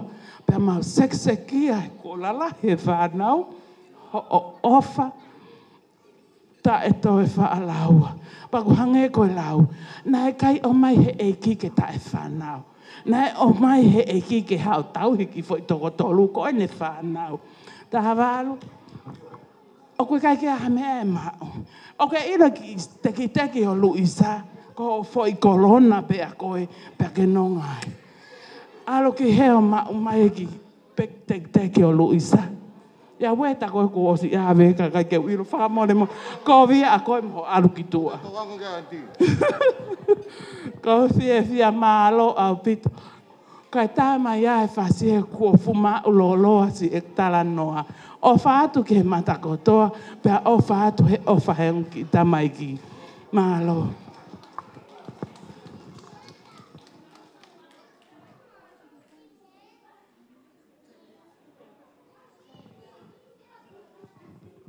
Whakamole atu koe ki vere kutuku, a me pe mai whae le malo e tauhi.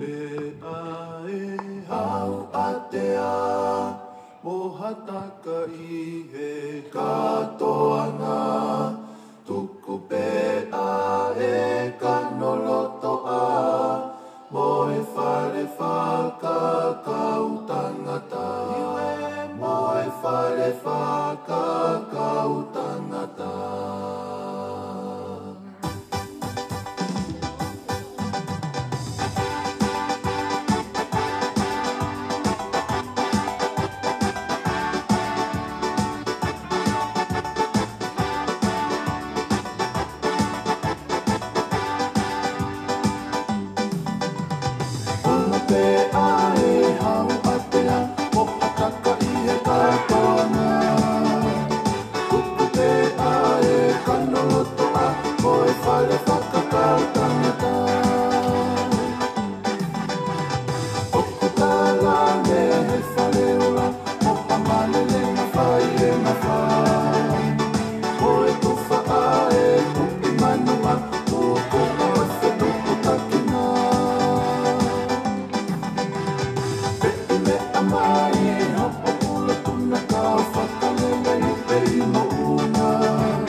Malo, malo. Lava e whatongia. Tahine whahu. Pea ko ata e malae. Maki tau tolu he ahoni. Koe hoko koe ni. E whai e lea e whahoko atuia i he e watu vei. Whafofonga i atua e whamiri ko iau e whae mahanga. Pea ka hiri ia e whai e pe mo e tau olunga. E ongo tamaiki o e aho.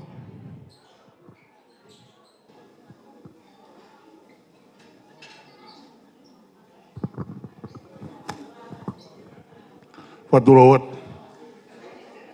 Tui pe ku maulolo e Katoanga'i. Tuku pe ke u hawat tarangofua ki e whatongia ko whai ato whangiangi e whiafkoin. Ki mua ke whai aki lea. Roma tuka e whaftai ke tu e langi. O wha mai tau i whai ke tau mau i o tau. Au sia mai aho whakaloa koin. Atua ka e whatap. Ki e hauei ke Katoanga'i.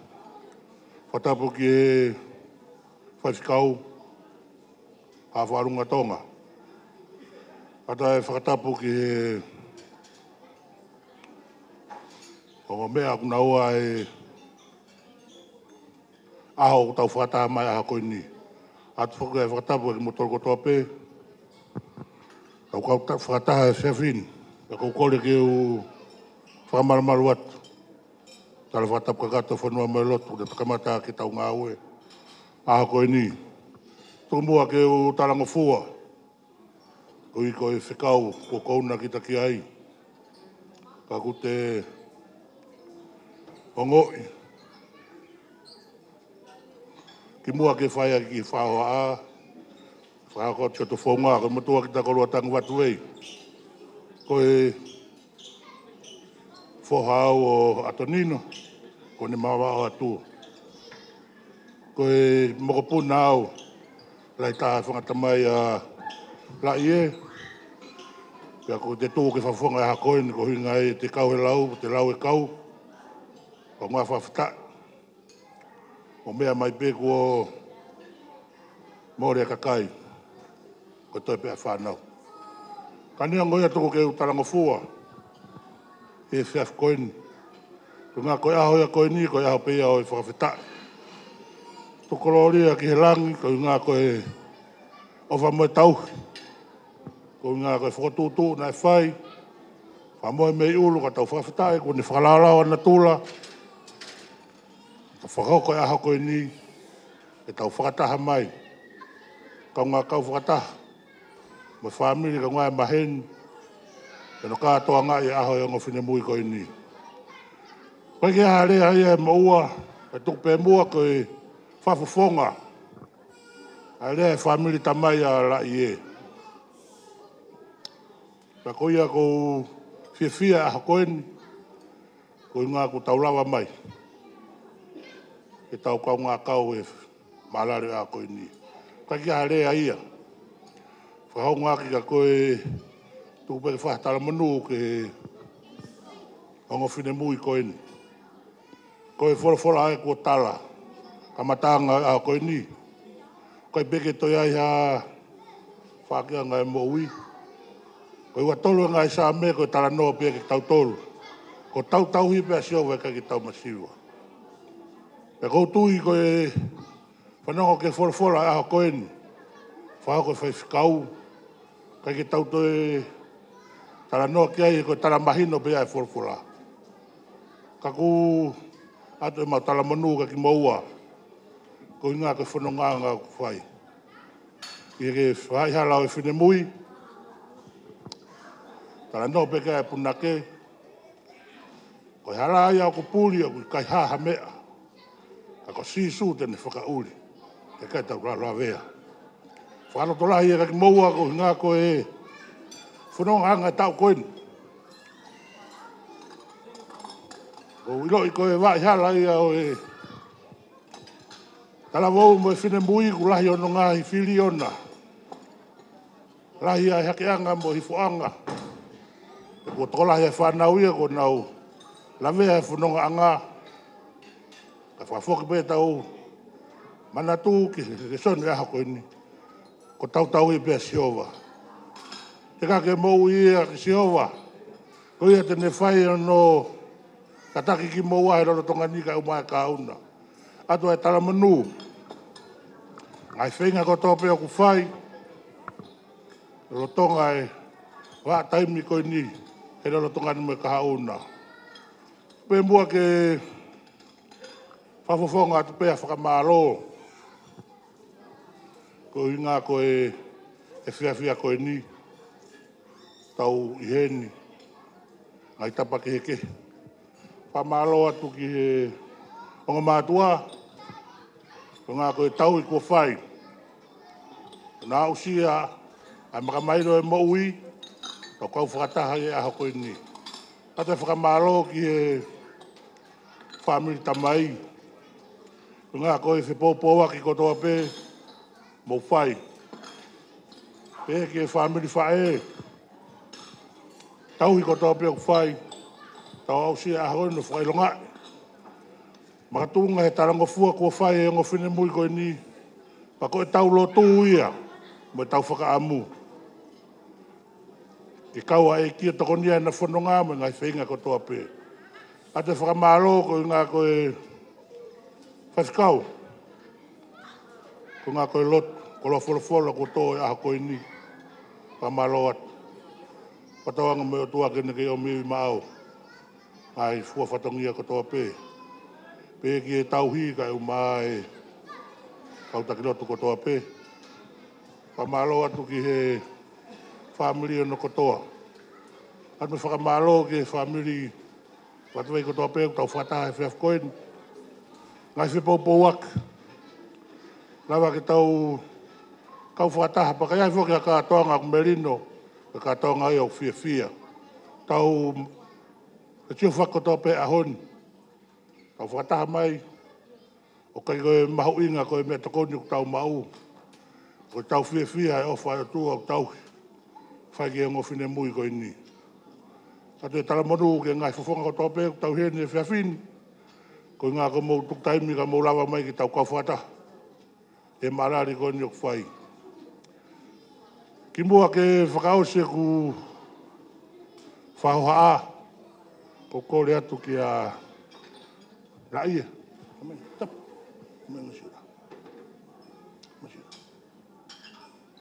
Ko ki whatongia pē ke whakahoko.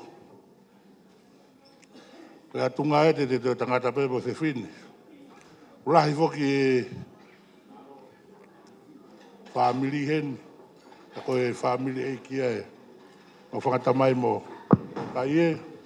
Kore ka lai e. Koe ne mea ofa e whamiri.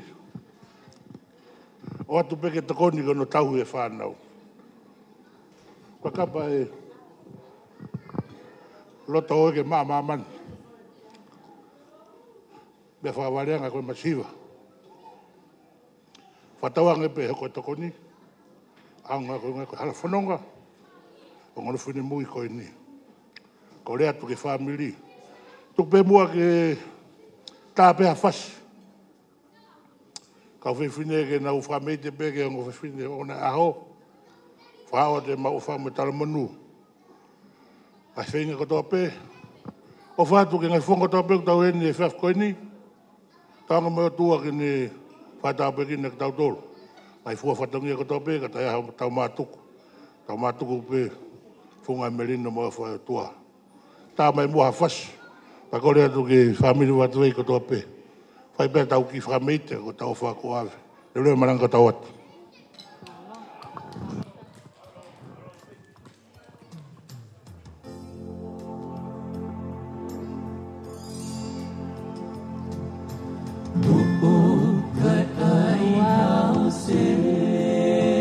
Watuwei kotoa pē ko mo whasieni. Kai ai hao sei. Kai ai hao sei. Kai ai hao sei. Hoko whai Ia oa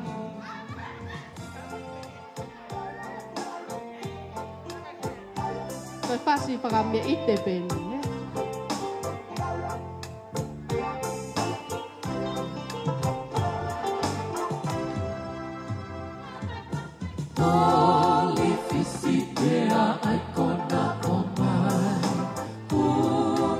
Kataki peta I mai toke lau.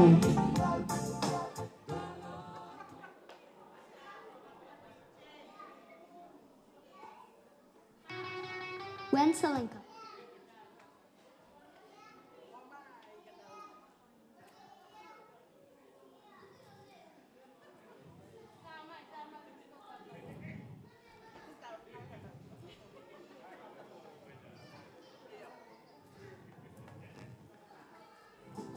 Toke lau. Hoa. Chuhu!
Malo opito holo peho mo mea kai whakahau te tui ki patongia koe ni. Koe tālunga amanaki ki whakahoko, koe tālunga e mo tamai ki koe haanau ai aho, Olivia pe mo Jennifer, pea oku ai peho na ki tūanga, koe ki whalawa hoko mi mo no whakamolo. Pea mohona te ki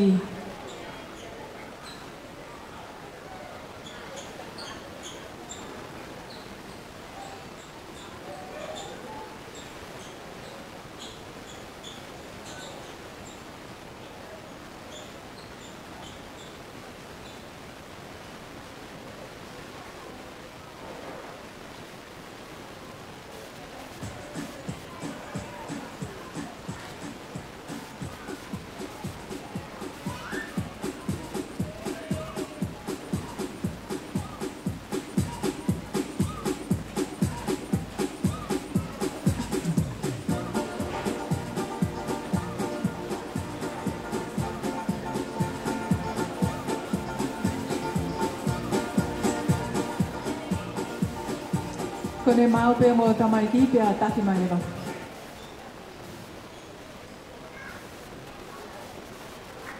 Sai koe punake ni ai mo ta hine o nawai aho ko Kristina Sokai. Pea whamolmol pe Kristina hei si puitala hui ala ie. Pea mo fie matamua kia te koe ke si whakahau koe whatongia koe ni maho i ngau pito. Koe tuanga e na o mo tamai taolunga koe ki tō wangoko mi pia mono whakamolo. Pea mohona te ki koe paanga e taha awhe, ku kore atu peheni ki e tahine whaho. Kia mo onga, ku ki kātaki hake no mea hake o tō e te ki e mo tamai ki. Kai toki hoka atu me taoronga, he poki ana ki tō anga.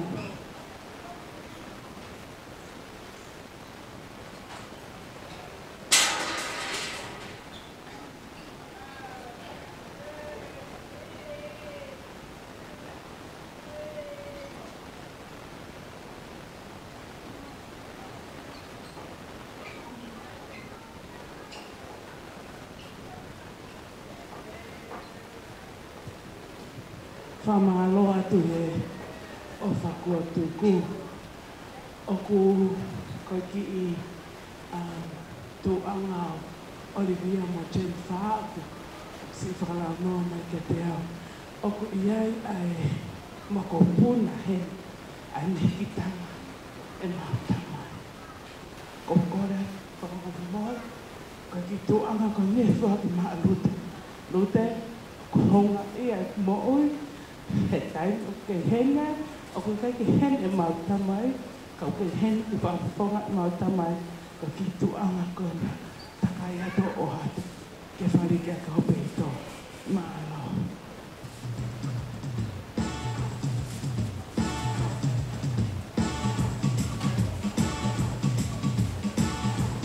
Malo, ko kore wha more more atu pe ki hawhanga, malo au pito, whaku o whalaiwangi i au, o koe silo pe koe, o koe ke sa i au, ke walmoha veri. Kou koe, koe ofa tuku mai o kui heni, ai kui ai o tamai ki, sai pe foki e watu vei ia o au pe ia. Kou kore, ange pe ia, ma ai kui ai o tamai ki, mai tahine ko Olivia Kaufusi. Malo.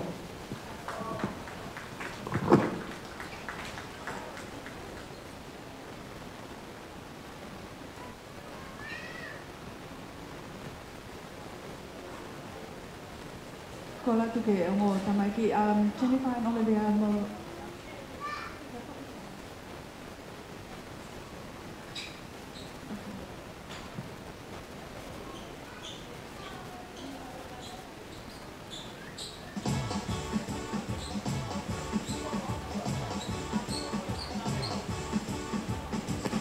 Tata ko mole mo unga ke si ko na to ana kana to ka ta longa malong.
Fiema'u.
Tulau mai matanga e Katoanga'i fiefia e ua taha o e mahanga.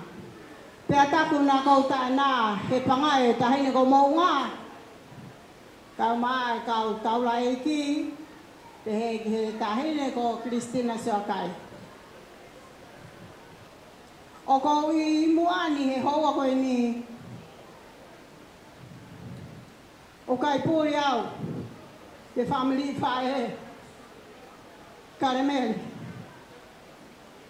O blahe kukui ka sisi kuya karamel. Ka ko I heni pe au he ka ngā whanonga. He tahine ko Mariana whāwatu wei. He anga o e ma whiohi I Aotearoa. Karameli. O kui henge hoa koe ni ko hia. Koe ongo ki pae a manu hia. I kai te puli pe unga. A ho o whāma ho whānau. he tauhi ma whora lima. He onki whanau pai a koe ni.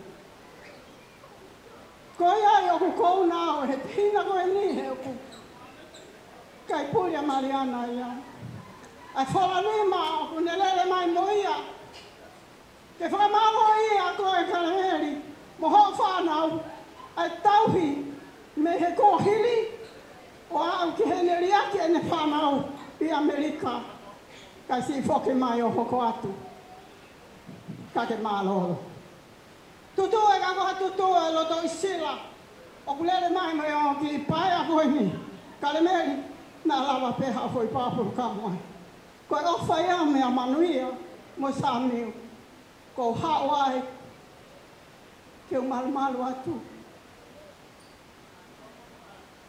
I tene ko Mariana. Lawa mai Mariana ki loto. Ka ku mō mao ka mea. Ai ki hiwa ko ia koe vai ko whakalawe pia tāmai.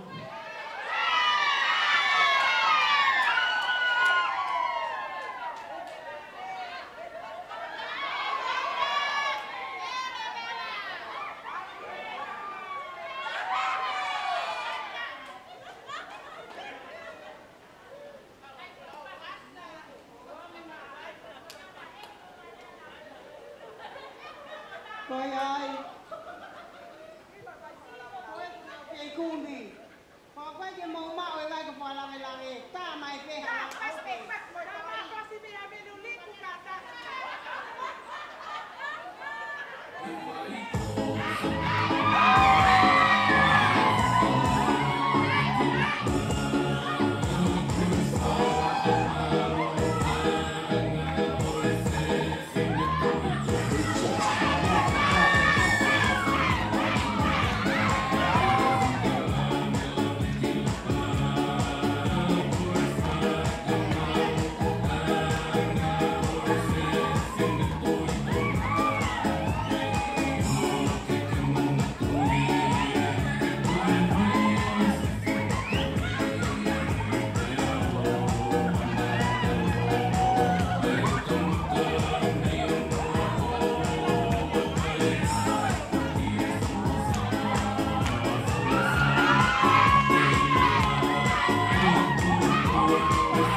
mahalo.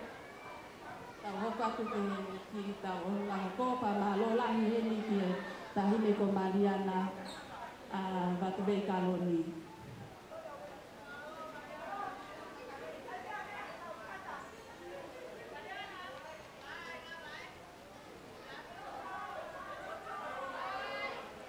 Kore pe ke hostanga he whakatapu ko o si whakahoko. Kai ata o i kiti motu atu a koe ni, ke whakahoko atu e mau ki ta arunga koe ni. Koe ki ta arunga e ni me he taku e toi, pea koe whangawhae a la i e. Leo mo ko au pe koe ki whae toko taha pe he ni, koe mau tolu. Koe ia pe maro.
whangafa e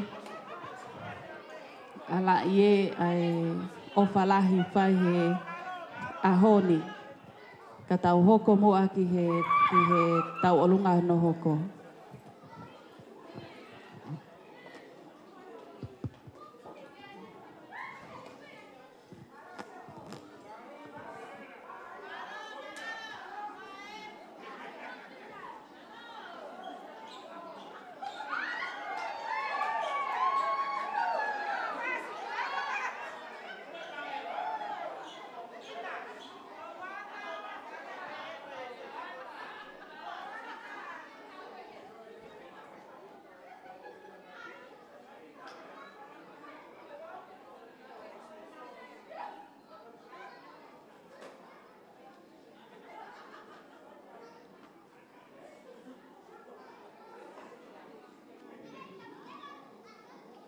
Ko le ke u whanga ngai whakatapu ko toa pe ko whakainasi aki ki tau tolu he whiawhi ko ni. Ka tāmu ki whine mo tuatua ko ni ke kā watu he lau. Ko kui ngoa ko Maria Baringi katoa Samiu. Pa ko ma'u hoa ki he si i a tahawalu. Ko ia koe ahau ni, koe mau whakalaulau pisi pe, mo kāwatu pe he whakawhiawhia e aho pe ftei o Jennifer mo Olivia. Taha walu mo la ie. Masiba o mauni maha. Peo kai ke aha lia whiunga ke whoaki atu, ki he ngahi ofa ko toa pe. Ko ia koe, ki lai takapau pe ke atu e holo anga aki oe. Matawhale o Jennifer mo Olivia. Pe he whoki he tekteki ke kumi aka mo foi lole. Ko rea tumua ka la ie ke he hau mua to'o a te tekteki ka e ata e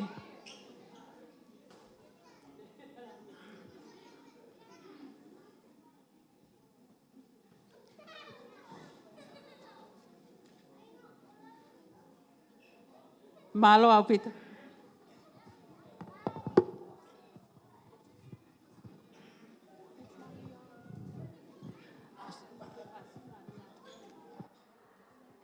Thank you.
Malo mo to paspasi mai.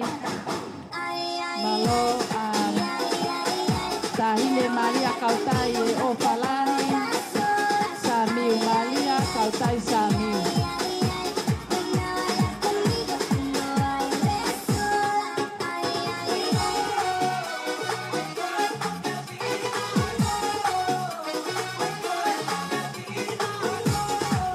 Malo.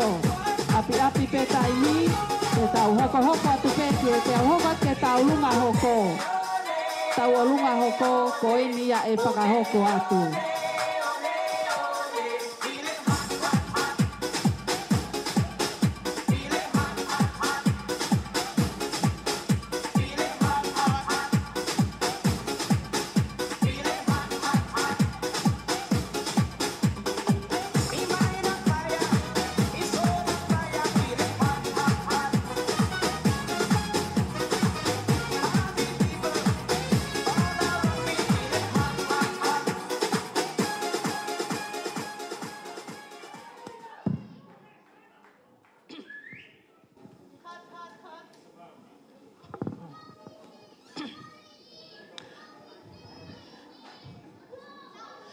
Kole ke u hufanga he whakatapu ko whakahoko atu mei. Kai ata ke whakahoko ata ki whatongi ani. Ko he whakameite u amanaki ke whakahoko. Ko he whakameite ia ai mini fitness. Aia ko e kau ngā fitness ipe. Aia ngō tamaiki. Oi aho pe apehe. Ke whangita mai ki o nau whakahoko ai whakameite. Pea ko nau tekteki, o whoake atu peia, ma ai whaele, la i e Samiu. Whakawhi atu ki e community wili, ke mou mea mai ko e tau whanau eni.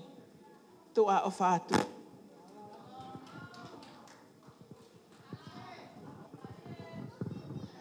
La i e Samiu, kataki ka ke whawhawawe mai.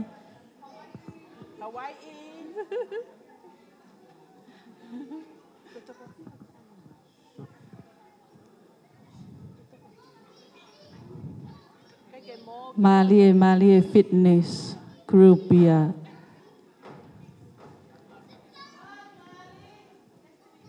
Kone mau pe mo fasi pata mai.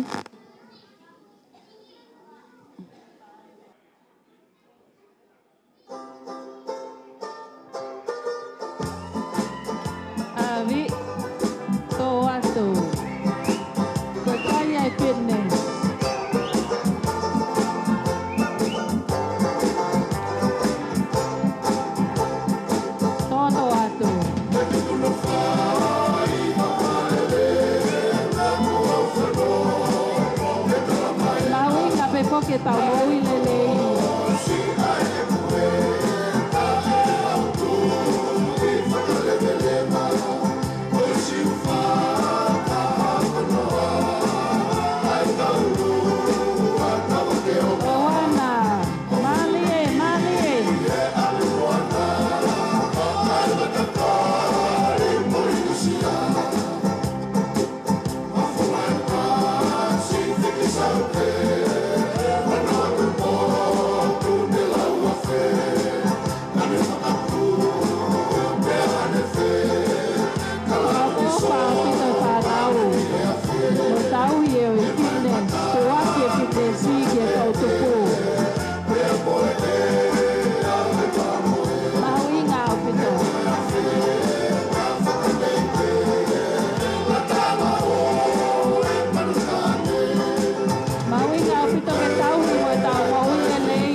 Whamalolahi foki ke fitness group.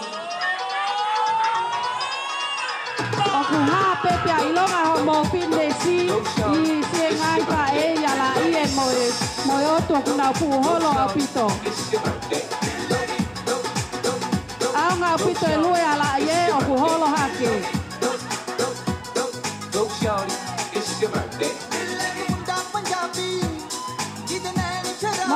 Malie koi kulupu pindesi ia pate move a mai pe ku ilonga pe ia ku nau ko holo au pito skinny ki ai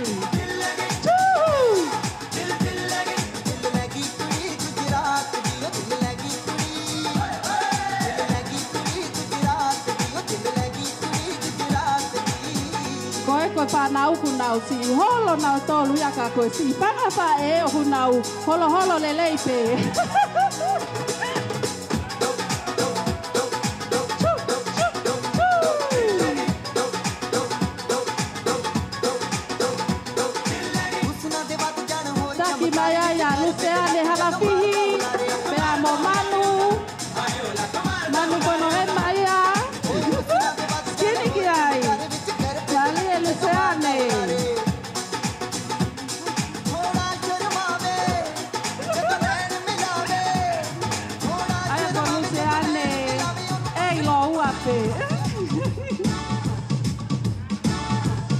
Malo, katahine. Te tau hoko leva ki e tau olunga hoko.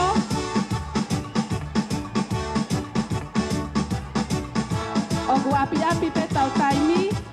Te tau hoko leva ki e tau olunga ku hoko mai. Ta pe tau pasi ka tau. Vela tantari e te ke tau olunga no hoko mai.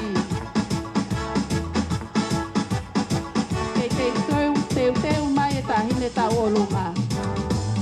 Ua tā huri e kakala mo o nia o alaha e o tu polinisia.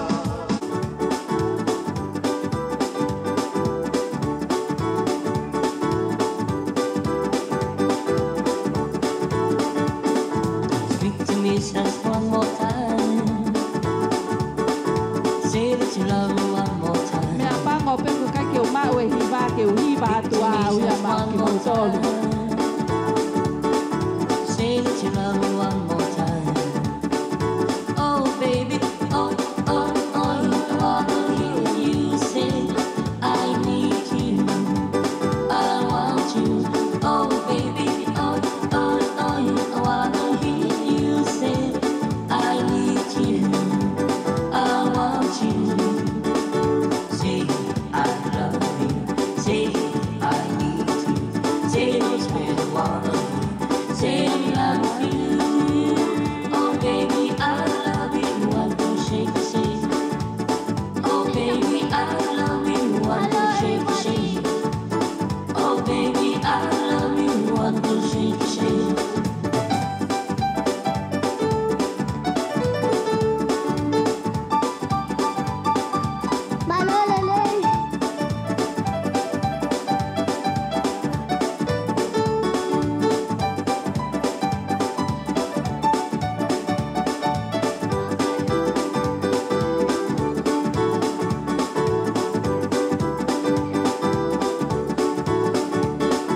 Speak to me just one more time. Say that you love me one more time. Speak to me just one more time. Say that you love me one more time. Malo, malo. Oh baby, Mau, mau oh, ta oh, olo nga. oh, I wanna hear you say I need you, I want you. Oh baby, oh, oh, oh, I wanna hear you say I need you, I want you. Say I love you, say I need you, say those things I wanna hear. Say I'm a day, I'm a day, I'm a day, I'm a day. Sai, whamaloa tu peha mōsika takilahi o ke itali mai ki he waka koe niuk toki ao mai, mea lele me hawe luliku. Ka taki koe ki tālunga koe ni, koe tālunga ene si whaetangata Jennifer mo Olivia, pehe ki he ne kui kalemeli, moe manat ki whaetoka, ke mau tangata eiki. Pangokole pe ke usiuga te whangatuanga ane ku he ni sing kau whaetangata a Jennifer mo Olivia ka sefo tapu osi pehe ki a Michael koe ki hena o kalani ka pehe whokia te vita pe a mo ke le Kulio ka au whakafolau mai pe na ofa ke te ke ongo mahanga Jennifer and Olivia. I know you already know your uncles, we are all poor. But what we give today, we give from our hearts. And we wish you all the best for your future. And our prayers, our hearts, and our thoughts are with you today and your parents. Pea ku uia tu pehe ni ko tahine taulunga kono ingoa ko te pra watu vei. Ko e ki ofewhine pe toko taha e si ngahi whaetangata. Pea o ku kole pe ki uia ta taha walu. Sāmiu pea mo la i e sāmiu. Mo ka ataki o mea mai e whawawawe mai ki hene. Tā wālo pia mo la i e.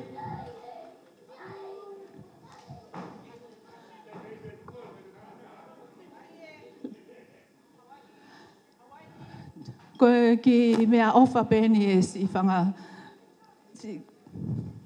whaetangata. Koe o kōko ai nima masiwa mo nima vai vai.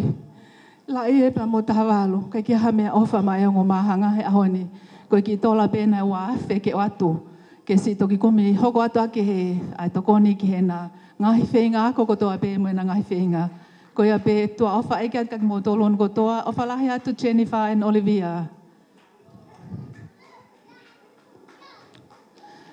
Ko lea tapu osi Sosefo, Michael. Ai ko si kau whangatonga ne ko hauna tolu he mataho. Kau leo mahal ke nau kona ka nau toki asi mai ki loto, Ko ia pe mahalo ko e tā lewe tau whasi.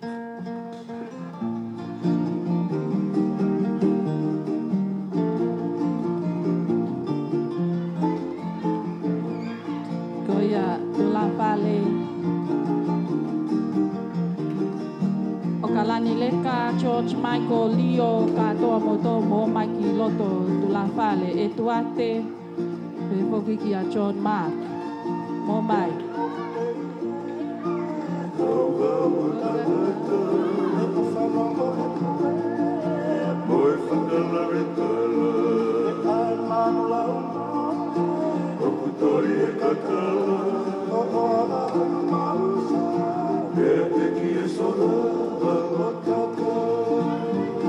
Mali e Debra. Ai ke hoko ki e totaha ku whahingoa koe ki ai. O matakakai. O maheni family.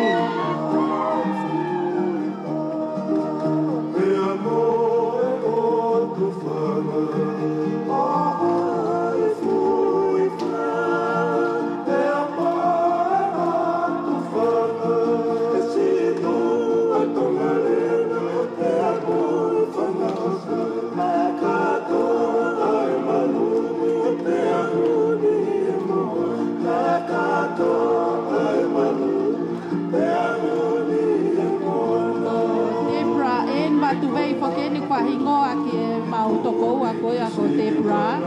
Paku maheni poka Debra ia mo e family hono kotoa pe ke atai te tai ilo Debra. Matakainga.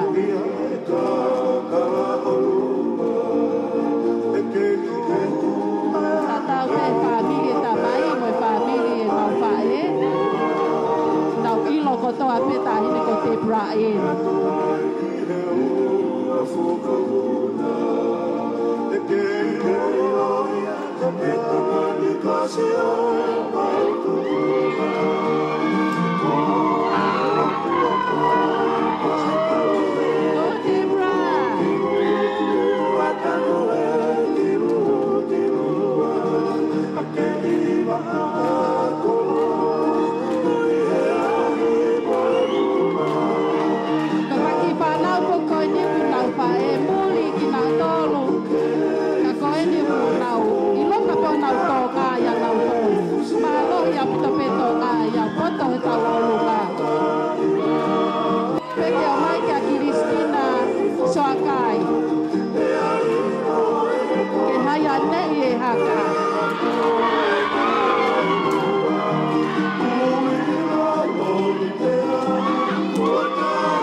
Jennifer, Olivia, Muhammad, my baby,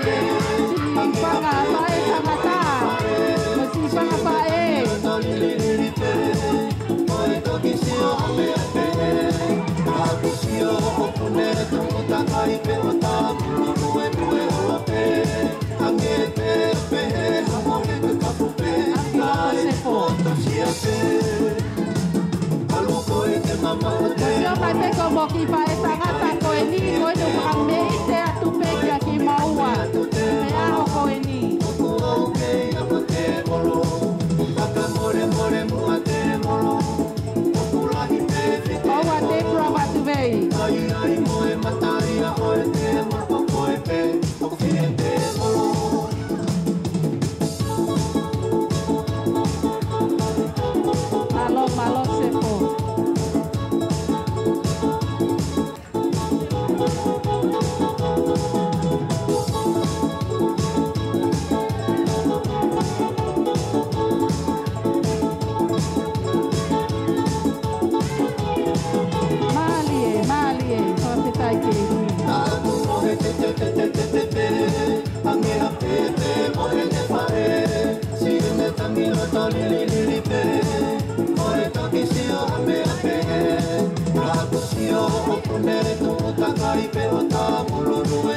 Whakawhetai ke e ki ko tā wau mai e ni ki he tau mui pe koe whakaosinga e ni o e tau katoanga fiefia i he aho ko e ni bako whamalo lahi ki a ki mo tōru ko mo kei tau hi i mai. E whai atu e tahawalu sa miu, ha lea whakamalo pe a kahilia e toki whai e pe mo e tau lotu whakaosi.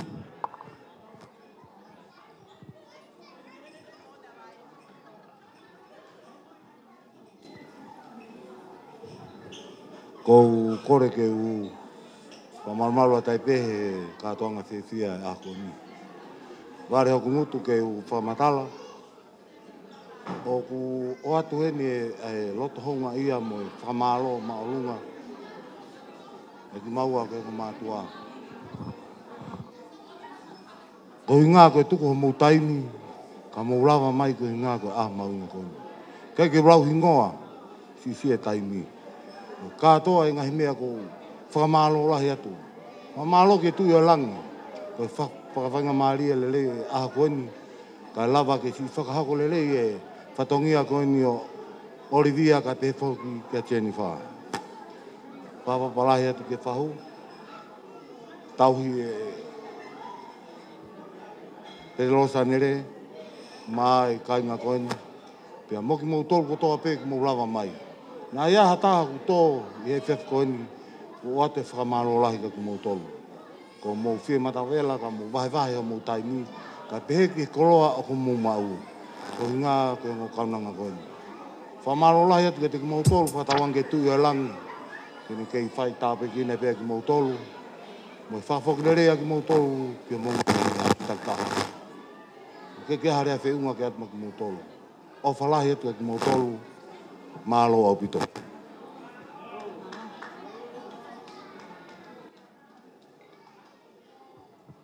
Malo au pito tahawalu sa miu. Koe tau lea whakamalo e, kua tō pia mea e tamai. Kai tuku mua ke u whakawhei ai tangata eki tauhi o e Whaianga lotu ko ia o e sangato petelo sanele ke ka takwa mole mole pe mua kai tuku ha tau tāpuaki ke whakaosi ake tau katoanga o e ahoni. Malo au pito.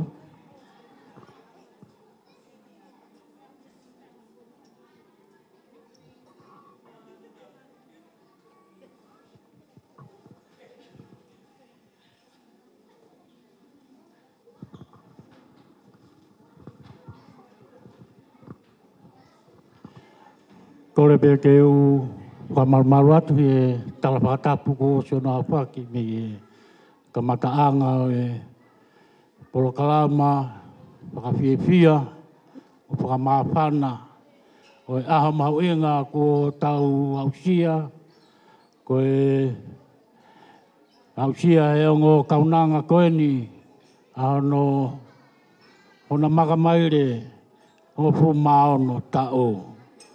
Ea, i mua ke whakahoko e ki whatongia ko tuku mai ke keita.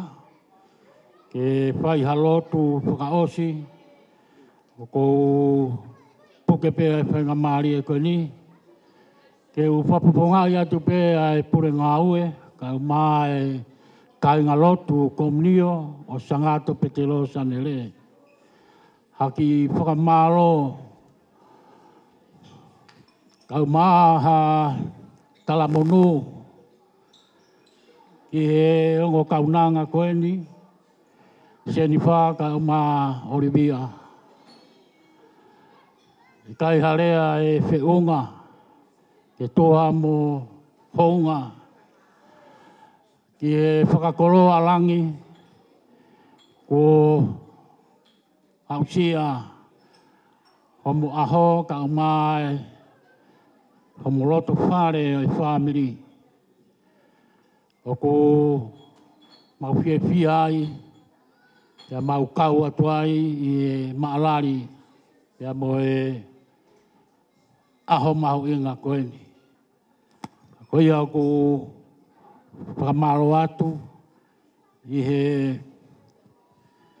whakape kua whai, kau mā e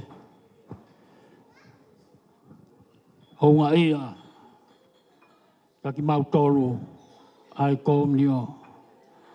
Ko ia koe popaki atu pe mā moua, ke whakatauange, ke kau alangi, kia moe toa mafi, kene kei o hifo pe a tāpuaki, kia moa hangahi aho, hangahi tau, kia moa mui ki homo moui, ki whanonga anga o ko morotonga iai, ko e whine mui, kia moe talamo.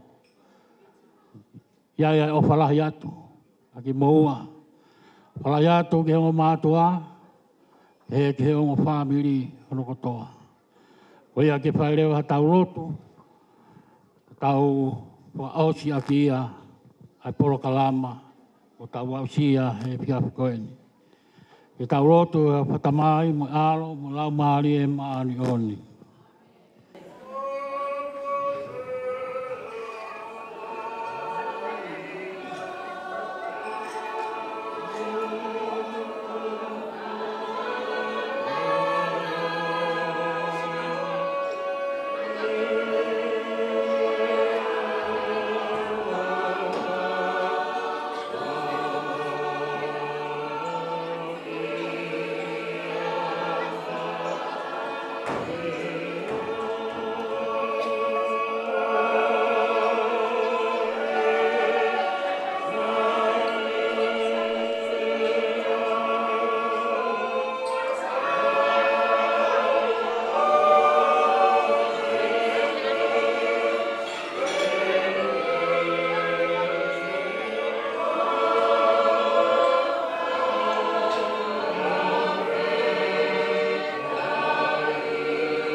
Mau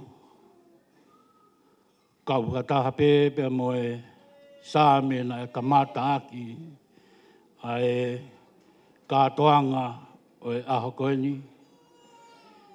O koe pe eiki ko mau tauhi e kai te mau masiwa I ha mea. Moni whauwhaua, o hoko ko e takimoa, take hoko ko e tuu, ko e taumoa I he katoanga, ma malari kua whaia, he whamiri ko eni. Ai au sia he ongo kaunanga ko eni, ai aho mahu inga, wona au sia. Pea moni e moni, ka pau he kai kau ai awhiona, I he katoanga o ku mau whai, koe koto lau whanoa. Pea o ku mau ilo, o ku horoni ai fiefia, mo meri no, pea mo e opo pani. Mau whawhetai pe ko hi ko ho kau, mo ki mau tolu, mehe ka mata anga, wao mai he tau mui, mo whakaosi osi o Katoanga'i. Pea ku mau ngoi maa whanai o maulato, tāna ke tūtapa aki pe o kau mo ki mau tolu. Fiefia ngai e ongo mātua, ka maha e ongo whamiri. Aku mau roto pe o toa, ke hapai atu e ongo kaunanga koe, ka maha e ongo mātua, pe ke toi ngai whamiri. O hui ke kawai pe, lau maari e o awhio, o maru ia teki nau tolu, ke ngahi hoko atu, o e whanong anga o e mo ui. Ai kāpe ke na mai a tātaki pai pe kau, mo e tōka ke whatongia ma mawha o e āko eni.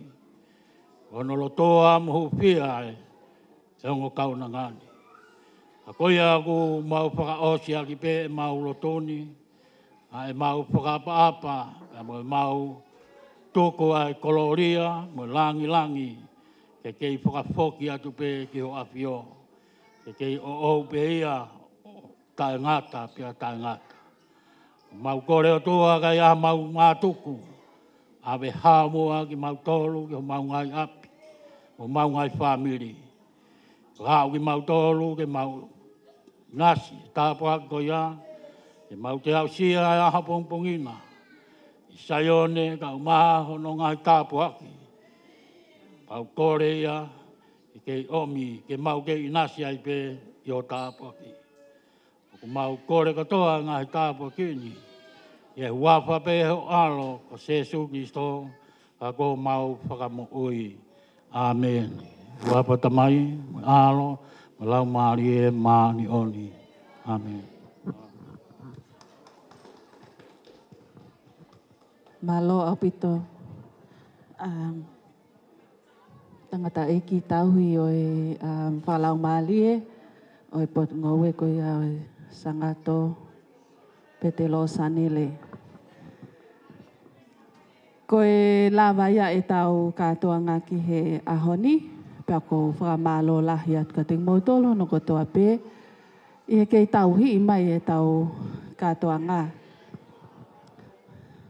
Tau toi aia foi pas-pasi ki ai pa tau whakaosi aki. Tā mai whasi ke mātuku ai pe kāinga. Ai mai ngai foi whasi kōku wawe au pitohi ko.